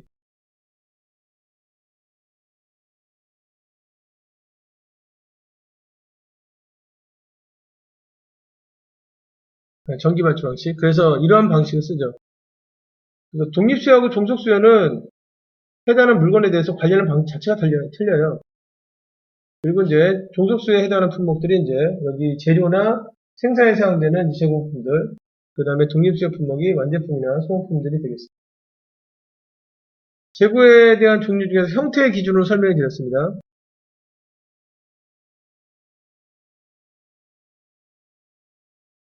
그 다음에 다음 페이지에 보시면은 이제 재고의 분류 중에서 수요 형태로 보면은 좀 전에 설명드렸던 이제 독립수요하고 종속수요가 있습니다. 독립수요하고 종속수요는 이제 비용행 가지고 설명해 드리면 좀 편할 것 같아요. 여기 이제 여러분들 보시는 것처럼 자전거에 대한 수요는 자전거가 이제 불특정 다수에 의해서 사용되잖아요. 그렇기 때문에 수요를 누가 언제 몇 개 쓴지 정확하게 알 수가 없어요. 그래서 이제 우리가 독립수요로 보는 거고 그 다음에 자전거에 들어가는 바퀴 종류가 330인데 몸체 구성품들인데 이거는 딱 쓰는 데가 정해져 있잖아요. 그리고 이제 만약에 자전거에 대해서 다음과 같이 계획이 나왔어요. 자전거를 한 번 만들 때 200개씩 만든다. 기본 생산 단위가. 그 다음에 언제 만들 거냐면 생산 계획이 이번 주 한번 들어갈 거고, 세 번째 한번 들어갈 거고, 네 번째 한번 들어갈 거고, 일곱 번째 한번 들어갈 거고, 여덟 번째 들어갈 거고, 이렇게 해서 생산 계획이 나왔어요. 그러면 이 지금 이제 제가 체크해드리는 바퀴, 몸체, 구성품, 이거는 수요를 계산하면 되죠. 수요가 어떤 특정 상위 품목에 관계되어 있는 그런 아이템들. 그러니까 다시 말하면 보통 비용임상에서 보면은 생산되거나 구매된 아이템이에요. 여기는 다 이제 지금 밑에 아이템들이 깔려있지 않기 때문에 구매된 아이템을 봐야 되죠. 구매된 아이템이나 생산된 아이템들은 다 종속수요예요. 그래서 종속수요는 세 가지를 알 수 있기 때문에 그 세 가지에 맞춰서 물건을 준비하면 돼요. 보통 종속수요는 세 가지를 알 수 있는 게 첫 번째가 누가 쓰는지를 알 수 있어요. 비용을 금방 알죠. 그 다음에 두 번째는 한 번에 쓸 때 몇 개 정도 쓰는지를 알 수 있어요. 그 다음에 세 번째는 여기 이제 보면은 자전거가 한 번 만들 때 200개씩 만드는데 만약에 바퀴 같은 경우는 당연히 이제 두 개씩 들어가겠죠. 바퀴 종류는 330인데 그러니까 200개씩 자전거를 생산한다. 기본 생산 단위가. 그러면 바퀴는 당연히 400개 쓰겠죠. 몸체는 하나씩 들어가잖아요. 그러니까 하나씩 쓰고. 부속품이라는 게 이제 이 안에 들어가는 뭐 체인이라든가 핸들이라든가 이런 건데, 부속품은 이제 마찬가지로 그 부속품들은 구성되는 수량이 있으니까 정확하게 자전거를 200개 한다 그러면 그 수량이 정확히 나오죠. 그래서 하우머치가 나오고요. 그 다음에 뭐가 나오냐면 생산 계획만 제대로 나오면 그러면 이제 웬을 알 수 있습니다. 이건 이제 조건 자체가 생산 계획이 나왔을 때 조건을 얘기하는 거고요. 생산 계획이 만약에 안 나오면 아무것도 안 되는 거죠. 그럼 종속 수요도 수요측해야 돼요. 그러면 어떻게 돼요? 이제 많이 쌓아놔야 되지. 근데 많이 쌓아놔도 어떤 일이 생기겠어요? 스탁이 생깁니다. 보통 회사에서 구매되거나 생산되는 아이템 자체가 아까도 잠깐 말씀드렸지만 전기전자 부품회사나 완제품 회사의 경우에 한 10만 개 넘거든요. 그럼 10만 개 중에서 구매되는 자재가 뭐 한 5만 개, 6만 개 될 거 아니에요. 그럼 5만 개나 6만 개 중에서 한 1% 정도나 2% 정도가 관리가 안 된다. 그러면 스탁아웃이 날 거 아닙니까? 그러면 5만 개의 1%가 어떻게 돼 있어요? 몇백 개잖아요. 그죠? 그러면 그게 스탁아웃이 나죠. 그래서 보통은 종속 수요가 이렇게 지금 정확하게 세 가지가 계산되는 아이템인데 불구하고 이게 정확히 계산이 안 된다 그러면 싸놔야 되고 싸놓게 되면 나중에 이제 그것 때문에 문제가 오늘 그거 써야 되는데 없다. 맨날 재고 관리 안 되면 맨날 얘기가 그거잖아요. 오늘 그거 나가야 되는데 또 그거 지금 이제 생산에 자재에 써야 되는데 없다. 맨날 그 얘기하고 근데 그거 대신 뭐 딴 거 쓴다든가 아니면 이제 밀린다든가 그리고 이제 그거 경험 때문에 이제 그 자재 또 이제 많이 싸놓는 거지. 또 안 써. 또 안 써서 그 다음에 내가 나중에 그게 세월이 지나고 나면 악성 제거가 됐고, 악성 제거 되면 그거 떨궈내야 되거든요. 근데 그거 누가 떨궈낼 수 있겠어요? 그게 돈을 지금 땅에다 묻는 일을 해야 되는데. 그러니까 당연히 이제 지금 이제 그거 그냥 악성 제거를 악성 제거 처리하자고 계속 밀어두고 또 안고 가고, 아유, 골치 아프시는 거죠. 그게. 하여튼 이제 종속 수요는 이 세 가지가 계산되는 게 종속 수요가 되겠습니다. 지금 이제 특징들 보시면, 여기 이제 잠깐 치고요. 그래서 사실 이제 독립수요냐 종속수요냐는 이 세 가지 가지고 얘기해요. 우리가 얘기할 때. 누가 쓰는지 아느냐, 언제 쓰는지 아느냐, 몇 개 쓰는지 아느냐 가지고 얘기하는데 독립수요는 지금 어떻게 되냐면 특징이 다음과 같이 되어 있습니다. 우선은 뭐 쓰는 데가 많다. 많다는 게 불특정 다수. 불특정 다수. 많다. 그러다 보니까 수요가 어떻게 발생하는 거냐면 연속적으로 발생한다. 연속적인 건 좀 약간 설명을 좀 드려야 되는데 수요가 어떻게 발생하는 거냐면요. 물건을 이렇게 쌓아놓잖아요. 그래서 만약에 이 물건이 A1이면 100개 쌓아놨다 이거예요. 그러면 물건이 꾸준히 나가요. 이런 식으로 나가요. 갑자기 가다가 툭 빠지고 이런 게 아니라. 그 다음에 이렇게 돼서 다시 이제 100개를 쌓아놓으면 꾸준히 나가요. 그 다음 다시 이제 지금 쌓아놓으면 꾸준히 나가요. 이렇게 나가요. 그리고 기울기의 차이는 있어요. 기울기의 차이는. 여기 이제 기울기의 차이는 이제 지금 이제 여기하고 기울기 차이 있죠. 그건 이제 그 수요가 많을 때가 있고 적을 때가 있어서 기울기 차이가 나는 거예요. 근데 독립수요는 본질적으로 그렇게 꾸준히 나가요. 저게. 그 다음에 이제 또 보실 게 뭐냐면 수요를 예측해야 된다. 그렇죠. 뭐 모르니까 누가 쓸지 언제 쓸지 모르니까. 그리고 가장 대표적인 게 이제 완제품. 그 다음에 서비스 부품. 서비스 부품은 이제 소모품 형태의 서비스 부품도 되고요. 아까 이제 MRO도 있었고요. 여기 이제 하나 더 넣어야겠네요. MRO. 여기다가 플러스 MRO.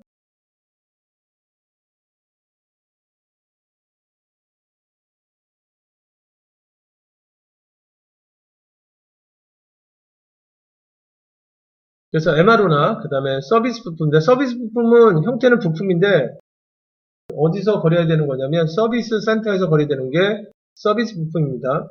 그래서 만약에 자전거에 들어가는 바퀴가 있는데 이 바퀴는 자전거에만 써 있는 게 아니라 우리가 자전거를 오랫동안 시장에서 공급하면서 자전거에 대한 서비스 센터도 유지하고 있어요. 그래서 이제 뭐 서울 지역에 아니면 뭐 지금 이제 전국에 자전거 서비스 센터를 이제 크게 가지고 있습니다. 그래서 이제 우리 고객들이 좋아해요. 한번 사면 이제 이런 서비스 센터들이 있어서 고장나면 이제 거기서 고치니까. 근데 거기로도 나가 바퀴가. 그러면 이 바퀴는 두 가지 특성을 다 갖는 거죠. 생산 계획에 의해서 계산되는 수요는 자전거에 대한 생산 계획에 의해서 계산되는 수요는 종속 수요고 서비스 센터에서 매주 한 10개씩 나간다. 아니 100개씩 나간다. 200개씩 나간다. 그거는 예측돼서 들어온 거고 그런 거죠. 그래서 수요 형태는 이제 독립수요는 이런 특징을 갖게 돼 있습니다. 그 다음에 종속수요. 종속수요는 앞에 설명해 드린 것처럼 다른 품목의 생산에 사용되는 부품이나 재료들을 종속수요라고 합니다. 비효율 보면 금방 알 수 있고요. 그 다음에 수요가 어떻게 발생하는 거냐면 이산저로 발생한다. 수요 잠깐 그림을 그려드리면 수요가 어떻게 발생하는 거냐면 쓰는 데가 이제 딱 정해져 있고 그 다음에 쓰는 수량들이 꾸준히 나는 게 아니에요. 보통 생산되거나 구매되는 아이템들은 상위 품목을 생산할 때 만약에 200개 한다. 그래서 여기는 400개가 필요하다. 그럼 400개 한 번에 딱 내주는 거란 말이에요. 그래서 수요가 어떻게 발생하는 거냐면 얘가 만약에 M1 자재다. 그리고 M1 자재를 쓰는 그 해당 아이템이 A1 생산할 때도 쓰이고 뭐 B1 생산할 때도 쓰이고 C1 생산할 때 쓰인다. 그러면 해당 품목이 이렇게 가다가 빠지고 이렇게 되죠. 그 다음에 다시 이제 물건이 가다가 이렇게 이산적으로 빠진다 이거죠. 이산적으로 이런 식으로 이제 지금 이제 그 물건이 빠지게 되어 있습니다. 그래서 보통 M1 자재가 해외에서 들어오는 거다. 그래서 주문비가 굉장히 세다. 그러면 뭐 어쩔 수 없이 한 번에 주문비 때문에 지금 이제 자주 살 수는 없거든요. 자주 살 수는 없으니까 한 번에 살 때 기본 이제 입고량이 이제 생겨요. 그런데 만약에 M1 자재가 바로 옆에 있는 공장에서 들어오고 그다음에 옆에 있는 공장이 굉장히 협력을 잘해서 그냥 전화 한 통으로만 해도 들어온다. 그러면 물건이 요때 들어올 수 있게 해주면 되잖아요. 요때 지금 이제 들어올 수 있게 요때 딱 들어올 수 있게 왜냐면 쓰는데 누군지 아니까. 다시 말하면 종속수요는 아까도 말씀드렸지만 누가 쓰는지 안 되니까요. 그리고 몇 개씩 들어오게 하면 되냐면 요 정도 수량만큼만 딱 들어오게 하면 되잖아요. 여기 있는 수량만큼만 들어오게 이 수량만큼만 딱딱 들어오게. 그리고 이런 것들을 공급자한테 미리 알려주면 되잖아요. 왜냐면 A1이나 B1이나 C1에 대한 생산 계획을 보통 한 26주 아니면 뭐 52주 정도 짜게 되면 그러면 업체한테는 우리가 뭐 한 6주 정도까지는 수요 정보를 알려주겠다. 그럼 업체 굉장히 좋아져. 왜냐면 업체도 이제 사실은 주문을 받아서 만들 때 바로 만드는 게 아니라 자재를 사서 만드는데 그 시간이 한 3주 걸려요. 그런데 우리 쪽에서 수요 정보를 확정을 해서 한 6주 준다든가 5주 준다든가 그러면 충분히 준비한 다음에 그 다음에 진행할 수 있잖아요. 그래서 이제 보통은 종속 수요는 아까도 잠깐 말씀드렸지만 독립수요는 한번 써보고 그 다음에 이제 없으면 그 다음에 이제 채우는 방식을 써요. 근데 이제 한번 채울 때 일정한 양을 가지고 하느냐 아니면 정기적으로 채우느냐 이런 채우는 방식을 쓰는데 불확실하니까. 그런데 독립수요 같은 경우는 종속수요 같은 경우는 쓰는데 뻔하고 그 다음에 어떻게 쓰냐면 생산할 때 쓰는 거고 그리고 생산 계획이라는 게 나왔을 테고 그리고 이제 그 시점에 맞춰가지고 이제 수량이 딱 있으니까 이 수량에 맞춰서 미리 이제 공급자를 준비시키거나 할 수 있죠. 그렇게 관리하는 게 맞죠. 근데 만약에 지금 우리 회사는 종속수요를 독립수요처럼 관리한다. 수혜칙을 하고 있다. 그러면은 뭔가 이제 지금 이상하게 하고 있는 겁니다. 뭔가 이상하게 관리 방법을 맞지 않는 거죠.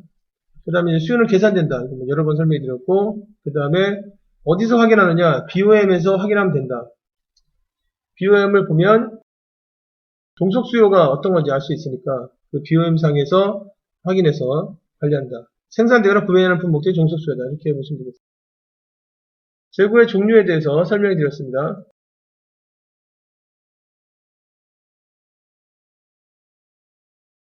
자, 재고의 종류는 이제 설명을 드렸고 그 다음에 보실 게 재고의 기능들인데 기능들을 보실 때 좀 유념해서 보셔야 될 게 뭐냐면 사실 회사에서 재고가 좋아서 갖겠습니까? 어쩔 수 없이 하는 거지. 기능이 있으니까. 그래서 왜 재고를 갖는지 이 기능을 통해서 보시면 좀 좋을 것 같아요. 우선은 이제 먼저 나오는 게 주기재고라는 게 있습니다. 주기재고는 어떻게 해서 생기는 거냐면 다음 같은 것 때문에 생기는 겁니다.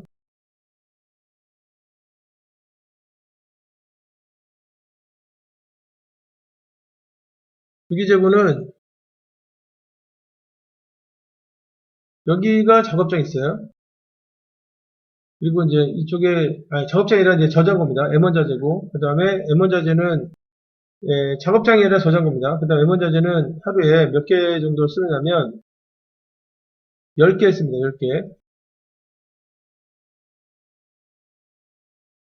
그런데 그러면 이제 물건이 어떻게 들어오면 좋냐면 한 번 들어올 때 10개가 들어오면 좋겠죠. 그럼 무슨 뭐 M1자재를 저장하는 뭐 공간을 둘 필요도 없고 재고가 안 생기니까 얼마나 좋습니까? 그죠? 필요한 것만큼만 딱딱딱 들어오고 그 물건이 이렇게 입고될 때 필요한 것만큼만 딱딱딱 입고되는 방식을 우리가 뭐라고 하는 거냐면 라프라시라고 해요. 라프라. 줄여서 이제 뭐 이렇게 이제 쓰기도 하는데 만약에 하루에 10개 정도 쓰는데 10개가 들어온다. 그러면 재고 관리할 필요 없이 한가치죠. 그리고 이제 그렇게 되면 무재고로 이제 간다. 근데 생산을 만약에 이렇게 한다. 그러면 무재고 생산한다. 이렇게 이제 얘기할 수 있는데 우리는 그런 상황이 아닙니다.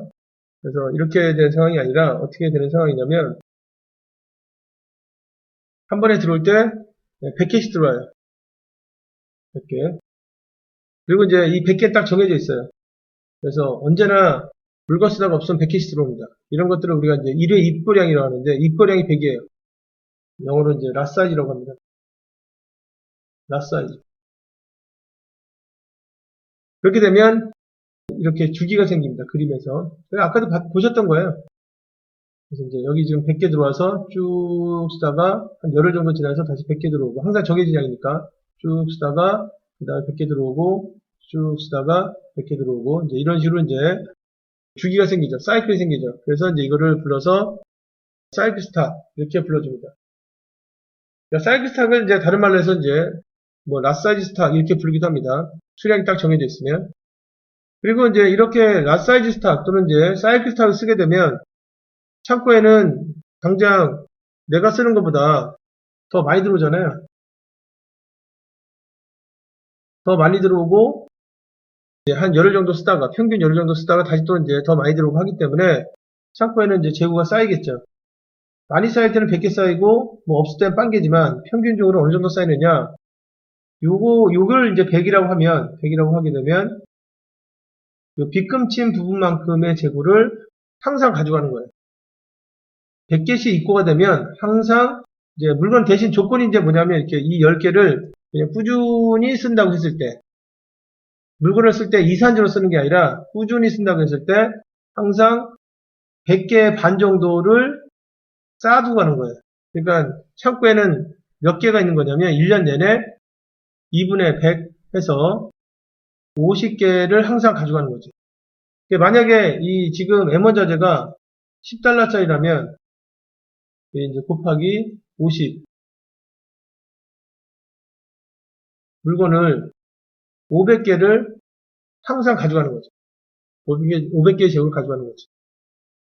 그러니까 이제 여기서 이제 의문이 생기는 게 아니 이걸 왜 갖느냐 돈을 지금 여기다가 항상 500만큼 깔아두는 건데 그리고 이제 가만히 보니까 M1 자재만 이런 게 아니라 이런 아이템이 우리 회사는 한 10,000개 정도 돼요. 그러면 돈이 굉장히 많이 쌓이잖아요. 이렇게 당장 쓰는 것보다 더 많이 들어오게 되면 궁금한 게 도대체 그럼 왜 이렇게 하느냐 원인을 살펴보면 어떤 게 있냐면 이거를 지금 이제 50개를 이제 500달러 항상 깔고 하니까 50개를 항상 두지 말고 항상 이제 지금 이제 실제로 10개씩 해라. 그러면 어떤 문제가 생기냐면 그러니까 이 100개씩 주문하는 이유가 뭐냐면 공급자가 있고 그 공급자로부터 M1 자재를 가져오는데 왜 100개씩 가져오느냐? 여기 주문해서 그다음 물건이 이렇게 들어올 때 어떻게 들어오냐면 내가 내 차를 가져가야 돼. 차를 가져가야 돼. 차를 가져가서 그 다음에 지금 이제 여기서 물건을 실어서 가져와야 돼요. 우리도 일상생활에서 우리가 직접 차를 가져와서 그 다음에 공급자는 창고까지만 갖다 주고 창고에서 우리가 뽑아서 그 다음에 실어서 다시 이제 운반을 해서 그래서 집에까지 가져오고 이런 아이템들 있잖아요. 어디서 사는 아이템이냐면 보통 대형 할인마트, 이마트나 뭐 홈플러스나 뭐 이런 데서 사는 게 그렇잖아요.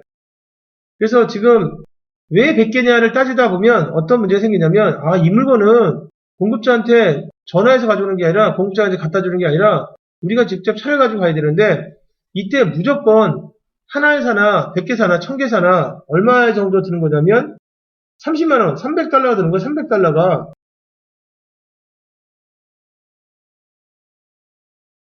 이게 얼마의 비용이 발생하냐면 300달러. 이게 이제 딱 정해진 거예요. 이건 이제 우리가 고정비라고 하죠. 정해진 비용. 어떤 일을 할 때 수량이랑 상관없이 발생하는 비용을 고정비라고 하죠. 이 고정비가 재고와 관련돼서 지금 이제 얘기할 때는 뭐라고 하는 거냐면 주문비라고 해요. 주문비. 그래서 이거를 오더링 코스트라고 해요. 그래서 주기재고를 왜 갖느냐? 그러면 이유가 뻔해요. 공급자한테 우리가 이 공급자한테 물건을 살 때 이게 발생한다. 이 고정비가 발생한다. 근데 그게 얼마냐? 그게 한 번 무조건 갔다 오면 300달러 든다. 차를 운전해야 되고 사람이 있어야 되니까. 근데 물건은 얼마짜리냐? 10달러짜리다. 하루에 몇 개 쓰느냐? 10개 쓴다. 그러면 매일매일 그냥 필요한 것만큼만, 그러면 이제 물론 이제 재고 필요 없죠. 그죠? 안 가져오니까. 지금 10달러짜리를 10개를 그냥 매일매일 들어오게 되면 어떤 문제가 생기냐면 재고는 안 생기는데 이게 지금 물건은 100달러치 사는데 거기에 들은 고정비가 그냥 부대비가 무조건 300달러 붙으니까 배보다 배꼽이 더 큰 거죠. 그래서 이거는 매일매일 만약에 쓴다면 물건을 매일매일 쓴다면 이 고정비 때문에 여기 이제 이 고정비 때문에 이거를 매일매일 사올 수는 없구나. 여러분들 이마트를 매일매일 가지는 않잖아요. 매일매일 가면 손해예요, 손해. 그래서 오늘 쓸 것만 딱 해서 이제 뭐 이마트 가서 물건을 차 타고 가서 사온다. 사실 요즘에 이마트 가진 않죠. 다 온라인으로 주문하지. 필요한 것만큼만 딱딱 갖다 주니까. 저 온라인만 주문하면 이제 갖다 주니까 뭐가 적게 드는 거예요? 주문비가 적게 드는 거죠. 기술 발전이 좋아져서 그리고 경쟁도 치열해지고 해서 그래서 주문비가 이제 적게 드는 세상에서 우리가 사는 거죠.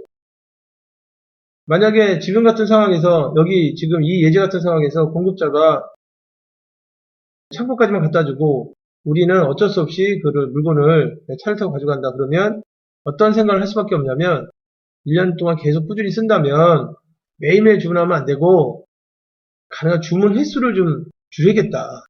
또 주문 횟수를 줄이려면 한 번에 물건을 많이 살 수밖에 없는 거죠. 그래서 이제 주기재고가 이제 생기기 시작하는 거죠. 근데 이제 여기서 중요한 거는 아니 그러면 왜 100이냐? 100이 아니라 한 200개 하면 안 돼? 또는 뭐 예를 들어서 2000개 하면 안 돼? 왜 그 100이냐? 왜 얘네들은 안 되냐면 얘네들을 200이나 2000개 쓰게 되면 당연히 주문을 자주 안 하겠죠.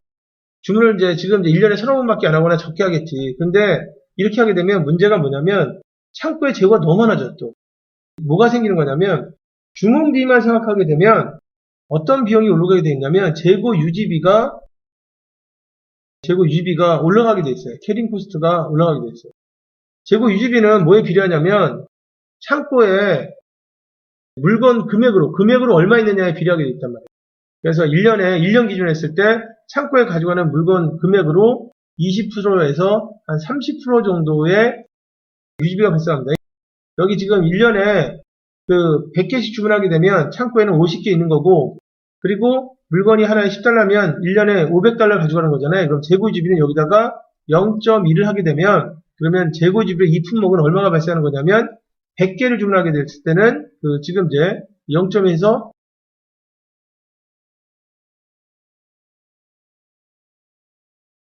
이 100달러가 되죠. 갑자기 계산이 안 되네요. 그죠? 100달러가 되는 거지. 그래서 유지비도 적게 드는 편이 아닙니다. 왜 지금 100개냐, 200개나 2000개는 왜 안 되느냐? 그러면 2000개나 200개에 대해서 한번 넣어봤는데 주문비는 많이 떨어지는데 유지비가 겁나 많이 올라간다. 주문비도 괜찮고 유지비도 괜찮은 그 수량을 계산해 보니까 100이다 해서 나온 게 이제 주기재고입니다. 그래서 주기재고는 무슨 지우고요. 왜 갖는 거냐면 주기재고를 갖는 이유는 전체 재고 비용을 고려해서 설정해야 됩니다. 그것 때문에 발생하는 게 이제 주기재고입니다.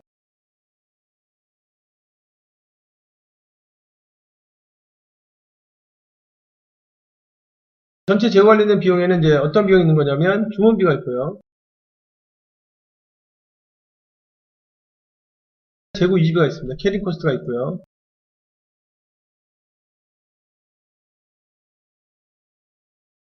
그리고 만약에 주기적으로 줄이고 싶다. 그러면 어떤 비용을 건드려야 되냐면 주문비를 건드려야 돼요. 주문비를 건드리지 않는 상태에서 주기적으로 줄이겠다. 주문을 자주 하겠다. 그러면 이쪽 비용이 굉장히 많이 오르죠. 그래서 눈에 보일 때는 재고가 줄은 것처럼 보이지만 전체 재고 관련된 비용이 오르게 이렇게 돼 있어요. 그래서 보통은 우리가 눈에 보이는 재고만 보고 주문하는 단위를 이제 줄이는 경우가 있거든요. 한 달에 한 번씩 주문하다가 그렇게 되면 이제 창고에 물건 많이 쌓이니까 이걸 보름에 한 번씩 한다든가 아니면 일주일에 한 번씩 한다든가 그리고 이제 거래처는 어디에 있냐면 싱가포르에 있어요. 그럴 경우에 우리 한 달에 한 번씩 주문하던 거를 만약에 보름에 한 번씩 한다. 그러면 눈에 띄는 재고는 확 줄죠. 확 주는데 그게 회사에 이롭지 않을 수가 있어요. 그러니까 주문을 자주 하게 됨으로써 어떤 비용이 오르는 거냐면 전체 재고 관련된 비용이 오르게 이렇게 될 수가 있기 때문에 주기적으로 만약에 정말 줄이고 싶다. 그러면 주문비를 먼저 줄이고 나서 고정비를 먼저 줄이고 나서 주문량을 줄여야 됩니다. 그렇게 되면 이제 사이클 자체가 좀 이제 빈번하게 되면서 이제 전체 재고 수요가 이제 떨어지겠죠. 그 다음에 두 번째 재고의 기능을 보시면 그러니까 주기 재고는 전체 재고 관련된 비용을 이제 최소화시키는 게 역할이고요. 그 다음에 두 번째 재고 관련된 비용을 보시면 안전재고가 있습니다. 안전재고는 이제 부를 때, 영어로 부를 때 여러 가지 이름을 불러요. 뭐 안전재고라고 하기도 하고, 그 다음에 완충재고라고 하기도 하고, 비축재고라고 하기도 하고, 이런 거고요. 그 다음에 이것도 이제 예를 가지고 설명해 드리면 좀 편할 것 같습니다. 여기 이제 우리가 물건을 가지고 있는데, 그 물건이 M2예요. 이 물건 M2를 쓸 때 하루에 쓰는 게 몇 개 있으냐면 10개 있습니다. 그런데 물건은 뭐 옆에 있는 공장에서 들어와서 10개씩 들어오는 데는 문제가 없어요. 여기서 이제 문제가 뭐냐면 이 10개가 하루에 10개 쓰는 게 이 M2 자재를 쓰는 곳이 하도 많아서 이거 다시 말해 독립수요의 형태가 있어서 예측치예요.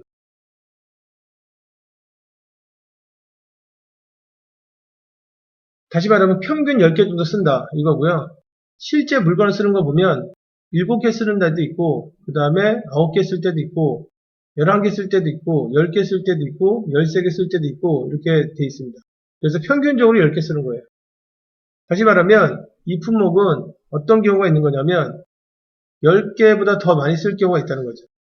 그래서 그냥 10개를 받으면 10개보다 더 많이 쓰는 경우에 이 경우에 뭐가 생기는 거냐면 스탁아웃이 생겨요. 품절.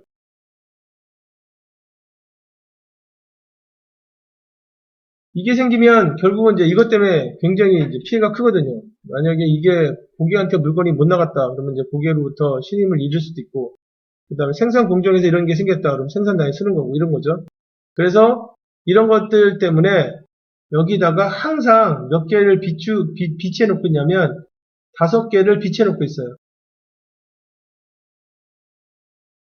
5개를 깔고 있다 이거죠. 이걸 이제 우리가 이제 보통 얘기할 때 깔고 있는 거를 빌트인 스탁이라고 하는데 깔고 가는 재고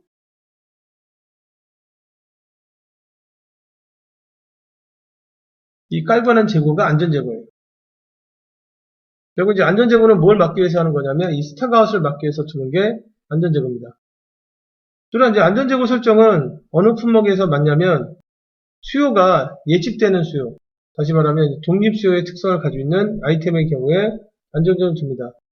또는 공급의 불확실성이 있는 경우, 뭐 공급의 불확실성이 있거나 하여튼 불확실성이 있는 경우에는 이에 대비하기 위해서 주는 게 안전재고가 되겠습니다. 만약에 안전재고를 이제 두기 싫다. 이게 지금 얼마짜리냐면 10달러짜리고 그 다음에 항상 깔고 하니까 여기 있는 이제 재고를 이제 이렇게 항상 깔고 하니까 이걸 두기 싫다. 왜냐면 이제 이걸 두게 되면 5개를 두게 되면 항상 여기다 깔고 지금 돈을 이제 얼마 정도 까는 거냐면 이제 50달러를 깔고 하는 거고 이런 아이템들이 뭐 우리가 한 2만 개 정도 된다. 항상 돈을 깔고 하는 거잖아요. 그죠? 그러니까 이게 싫다. 그래서 이 안전재고를 이제 지금 이제 없애겠다. 이걸 없애겠다. 그럼 뭐가 되겠어요? 이 스탁아웃이 생기죠. 훨씬 더 피해가 큰 일이 생깁니다. 이런 스탁아웃을 막기 위해서 수요나 공급에 불확실성이 있는 경우에 이에 대비하고자 두는 게 안전재고 되겠습니다. 만약에 안전재고를 줄이고 싶다. 그러면 어떻게 되냐면 이 수혜측을 정확하게 해야 돼요. 수혜측을 정확하게 해서 가능한 한 수요 정보를 정확하게 파악하게 하게 해야 이제 안전재고를 줄일 수 있습니다. 수혜측을 정확하게 하는 방법 중에 하나가 뭐냐면 수혜측 할 때 지금 이제 필요한 리드 타임을 줄여주는 거예요. 네, 보통 이제 지금 이제 수혜측의 오차 때문에 생기는 게 안전재고고 수혜측의 오차는 어느 경우에 커지느냐? 지금부터 해서 지금 우리가 하루 동안 쓸 걸 예측하게 되면 상대적으로 예측을 좀 정확하게 할 수 있죠. 근데 우리가 지금 예측할 때 한 달치를 미리 예측해서 미리 이제 물건을 사놓는다든가 아니면 두 달치를 미리 예측해서 지금 물건을 이제 사놓는다든가 이렇게 되면 리타임이 길어지면 예측하기가 그만큼 어려워지게 되면 오차가 커지는 거고 오차가 커지면 안전재고를 이제 스탁아웃의 가능성이 있기 때문에 줄여야 되죠. 안전재고를 줄이고 싶으면 예측을 좀 정확하게 해야 되고 예측을 정확하게 할 때 도움이 되는 활동이 리드타임을 줄이는 겁니다. 지금 좀 전에 설명드렸던 것처럼 여기는 하루에 쓰는데 하루에 들어온다 그러면 리드타임 하루잖아요. 하루 전에 주문해서 물건 들어오는 거잖아요. 그래서 내일도 10개 가져와요. 내일은 몇 개 가져와요. 하루 전에 주문하는 건데 그러면 상대적으로 안전재고가 상대적으로 적겠죠. 그런데 주문했을 때 리드타임이 하루 걸리는 아이템들보다 그 하루 이상 걸리는 아이템들이 훨씬 많습니다. 특히 좋은 재료 같은 걸 쓰려고 하면 해외에서 물건 들어와야 되고 그 기간 자체가 보통 3주, 4주 그러면 3주나 4주치의 수요를 예상해서 주문을 해야 된단 말이죠. 근데 그게 만약에 4,000개야. 근데 4,000개가 4주치에 대한 예상치가 4,000개인데 정확하지 않으면 그만큼 안전재고를 많이 가져가야 된단 말이에요. 그래서 안전재고를 줄이는 방법은 우선 예측을 좀 정확하게 하는 거고 예측을 정확하게 할 때 필요한 기본적인 요소는 예측하는 기간을 줄여야 됩니다. 그 리드타임을 줄여야 그래야 이제 안전재고를 줄일 수 있는 근거가 마련된다. 안전재고는 비용 때문에 드는 게 아니라 스탁아웃을 막기 위해서 또 다른 말로 표현하면 시장에서 물건을 필요로 할 때 예상보다 더 크게 필요할 때 여기 예상보다 더 크게 필요하잖아요. 필요할 때 물건을 잘 공급하기 위해서 두는 게 안전재고다. 설명해 드렸습니다.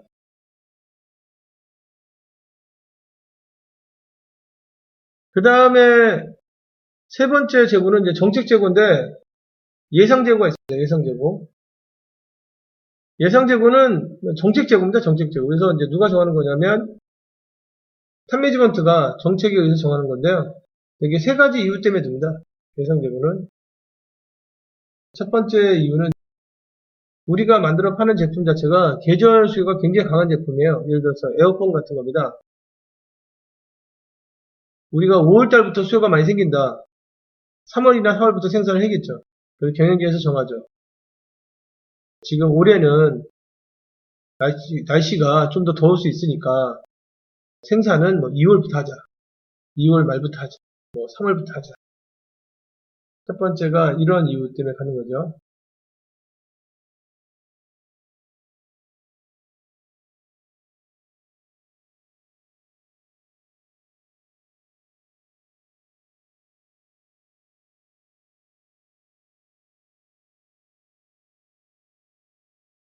비수기, 성수기를 고려해서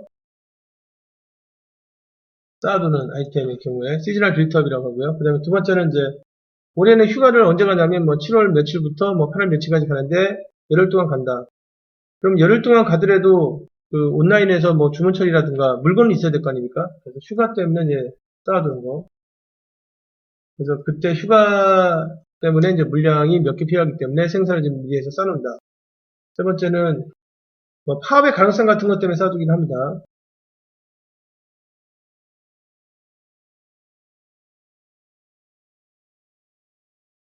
파업의 가능성. 그래서 공급자가 연락이 왔는데, 공급자 영업 담당자 연락이 왔는데, 아무래도 다음 달 파업할 것 같다. 다음 달 말쯤에 파업할 것 같다. 그러면 구매 담당자는 보통 때는 이제 재고 같지 않는데, 그런 연락을 받으면 아무래도 불안하니까. 그래서 이제 경영진에 얘기하고, 미리 자재를 사놓는다든가, 그때 이제 가져가는 게 예상재고가 되겠습니다. 예상재고는 이제 보통 이제 정책 재고이기 때문에 결정은 경영진에서 하고요. 그 다음에 분석은 이제 스태프들이 하고, 그 다음에 건의를 올리게 되어 있습니다. 예상재고. 그 다음에 네 번째 기능이 이제 뭐냐면, 위험을 피할 때 쓰는 재고라서 해칭 스탁이라는 단어가 있습니다. 해칭이라는 단어가 무슨 뜻이냐면, 위험을 피하는 그런 뜻이에요. 보통 이제 그 위험을 피할 때 재고를 쓰는 건데, 재고를 쓰는 그런 위험이 어떤 게 있냐면, 자재 금액이, 해외에서 사는 자재 금액이 작년까지만 하더라도 굉장히 안정적이었는데, 꾸준히 오르고 있다. 그러면 경영진한테 보고하죠. 다음 달도 오르고 다다음 달도 오르고 앞으로 계속 오를 것 같으니까 미리 사자. 그래서 이제 이렇게 미리 지금 이제 사는 행위에 의해서 생기는 게 이제 재고가 쌓이겠죠. 미리 사는 걸 우리가 이제 뭐라고 하는 거냐면 선물 구매라고 합니다.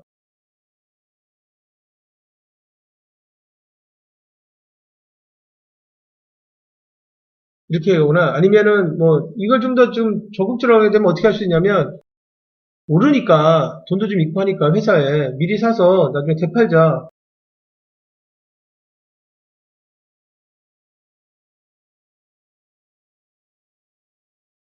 그래서 그 행위가 투기성 구매라고 합니다. 그래서 선물 구매나 투기성 구매라는 행위를 통해서 생기는 게 이제 해칭 재고고요.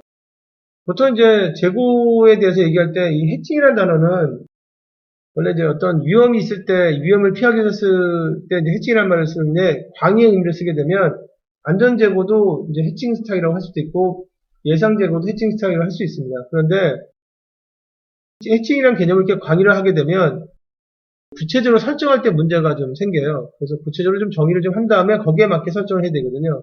그래서 요즘에 해칭 스타 그러면 그냥 뭐 일반적인 어떤 위험을 피하기 위해서 그 지금 이제 그 위험 요소 중에 수요가 예상보다 많을 수도 있고 그 다음에 우리는 뭐 파업의 가능성도 있고 이런 것들 다 해칭을 보는데 요즘 협의에 응했습니다. 그래서 특정 자재 금액의 변화가 있을 때 그때 이제 가져가는 재고를 해칭 스탁이라고 하고 구체적인 행위로는 이제 뭐 선물 구매하거나 아니면 투기성 구매하는 걸로 이해하시면 되겠습니다.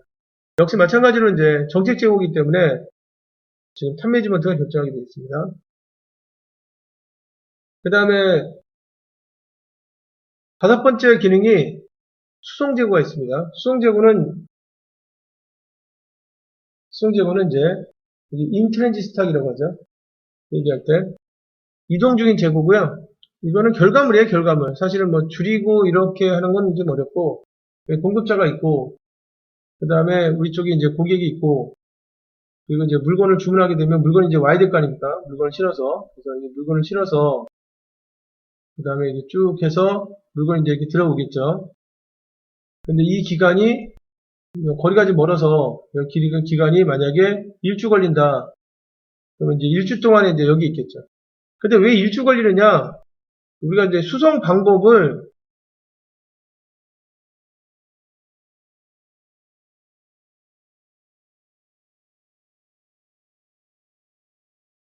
수송 재고는 수송 방법에 영향을 받는데 수송 방법을 우리가 배로 하고 있어요.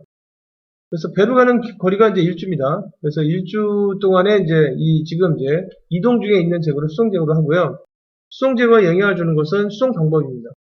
근데 왜 수송 방법을 일주 걸리게 배로 했느냐? 물건이 싸서 그런 거예요. 만약에 물건이 굉장히 비싼 물건이다.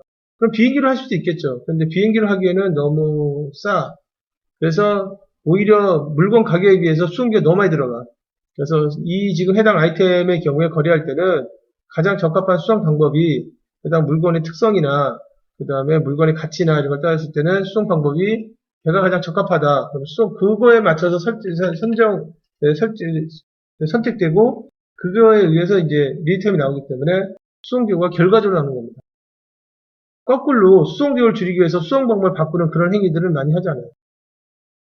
이럴 수는 있겠죠. 그 물건의 금액 자체가 자꾸 이제 변하는 아이템들, 그런 경우에는 수송 재고를 이제는 이제 줄여야 된다. 왜냐면 얘가 굉장히 비싸졌다. 비행기로 해도 뭐 큰 문제가 없다. 그러면 이제 줄이려고 노력하겠죠. 그런데 거꾸로 이렇게 비용이 막 오르고 그런 아이템들이 얼마나 되겠습니까? 반대로 이런 아이템 많겠지. 이제 물건 가격이 굉장히 비싸다가 다른 곳에서도 이제 막 생산하기 때문에 그래서 이제 그 물건 가격이 떨어져서 그래서 이제 지금 이제 비행기로 가다가 배로 가는 경우들은 있겠죠. 그래서 수송재고가 좀 느는 그런 것들은 있어도 반대의 경우는 많지 않습니다. 그래서 수송재고는 이제 이런 겁니다. 결과적으로 나오는 수송 방법에 의해서 결과적으로 나오는 그 재고가 수송재고 되겠습니다.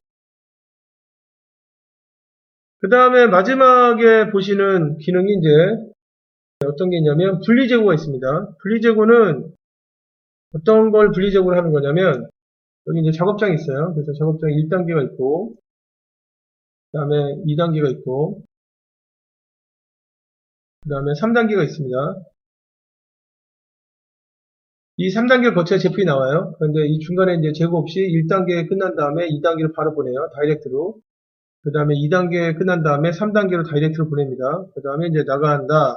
중간에 재고를 하나도 안 두고 있다. 그러면 연결시켜 놨잖아요. 지금 이제 그럼 위험해지죠. 만약에 두 번째 단계에서 고장이라도 나면 그러면 다 쓰죠. 마찬가지로 뭐 첫 번째 고장 나거나 세 번째 고장 나더라도 결과물은 나오지 않습니다. 그런데 이게 얼마만큼 자주 생기는 거냐? 설비 관리를 아무리 잘해도 3년에 한 번씩 쓰거든요. 그래서 1단계, 2단계, 3단계가 설비들이 있는데 얘네들이 보통 3년에 한 번씩 쓴다. 그러면 이 라인은 1년에 한 번 쓰는 라인이 되는 거죠. 서로 연결되어 있기 때문에. 그래서 중간에 바로 다이렉트로 보내지 않고 우선 물건을 좀 쌓아놓은 다음에 생산해서 물건을 쌓아놓은 다음에 그 쌓아놓은 물건을 쓰게 해서 끊어놓습니다. 분리시키는 겁니다. 그래서 그 공정 사이에 두 개의 공정을 끊어놓게 해서 두는 재고, 이거를 분리재고로 합니다. 이렇게 끊어놓게 분리재고를 두게 되면 혹시라도 여기서 만약에 2번이 문제를 일으켜서 고장났다.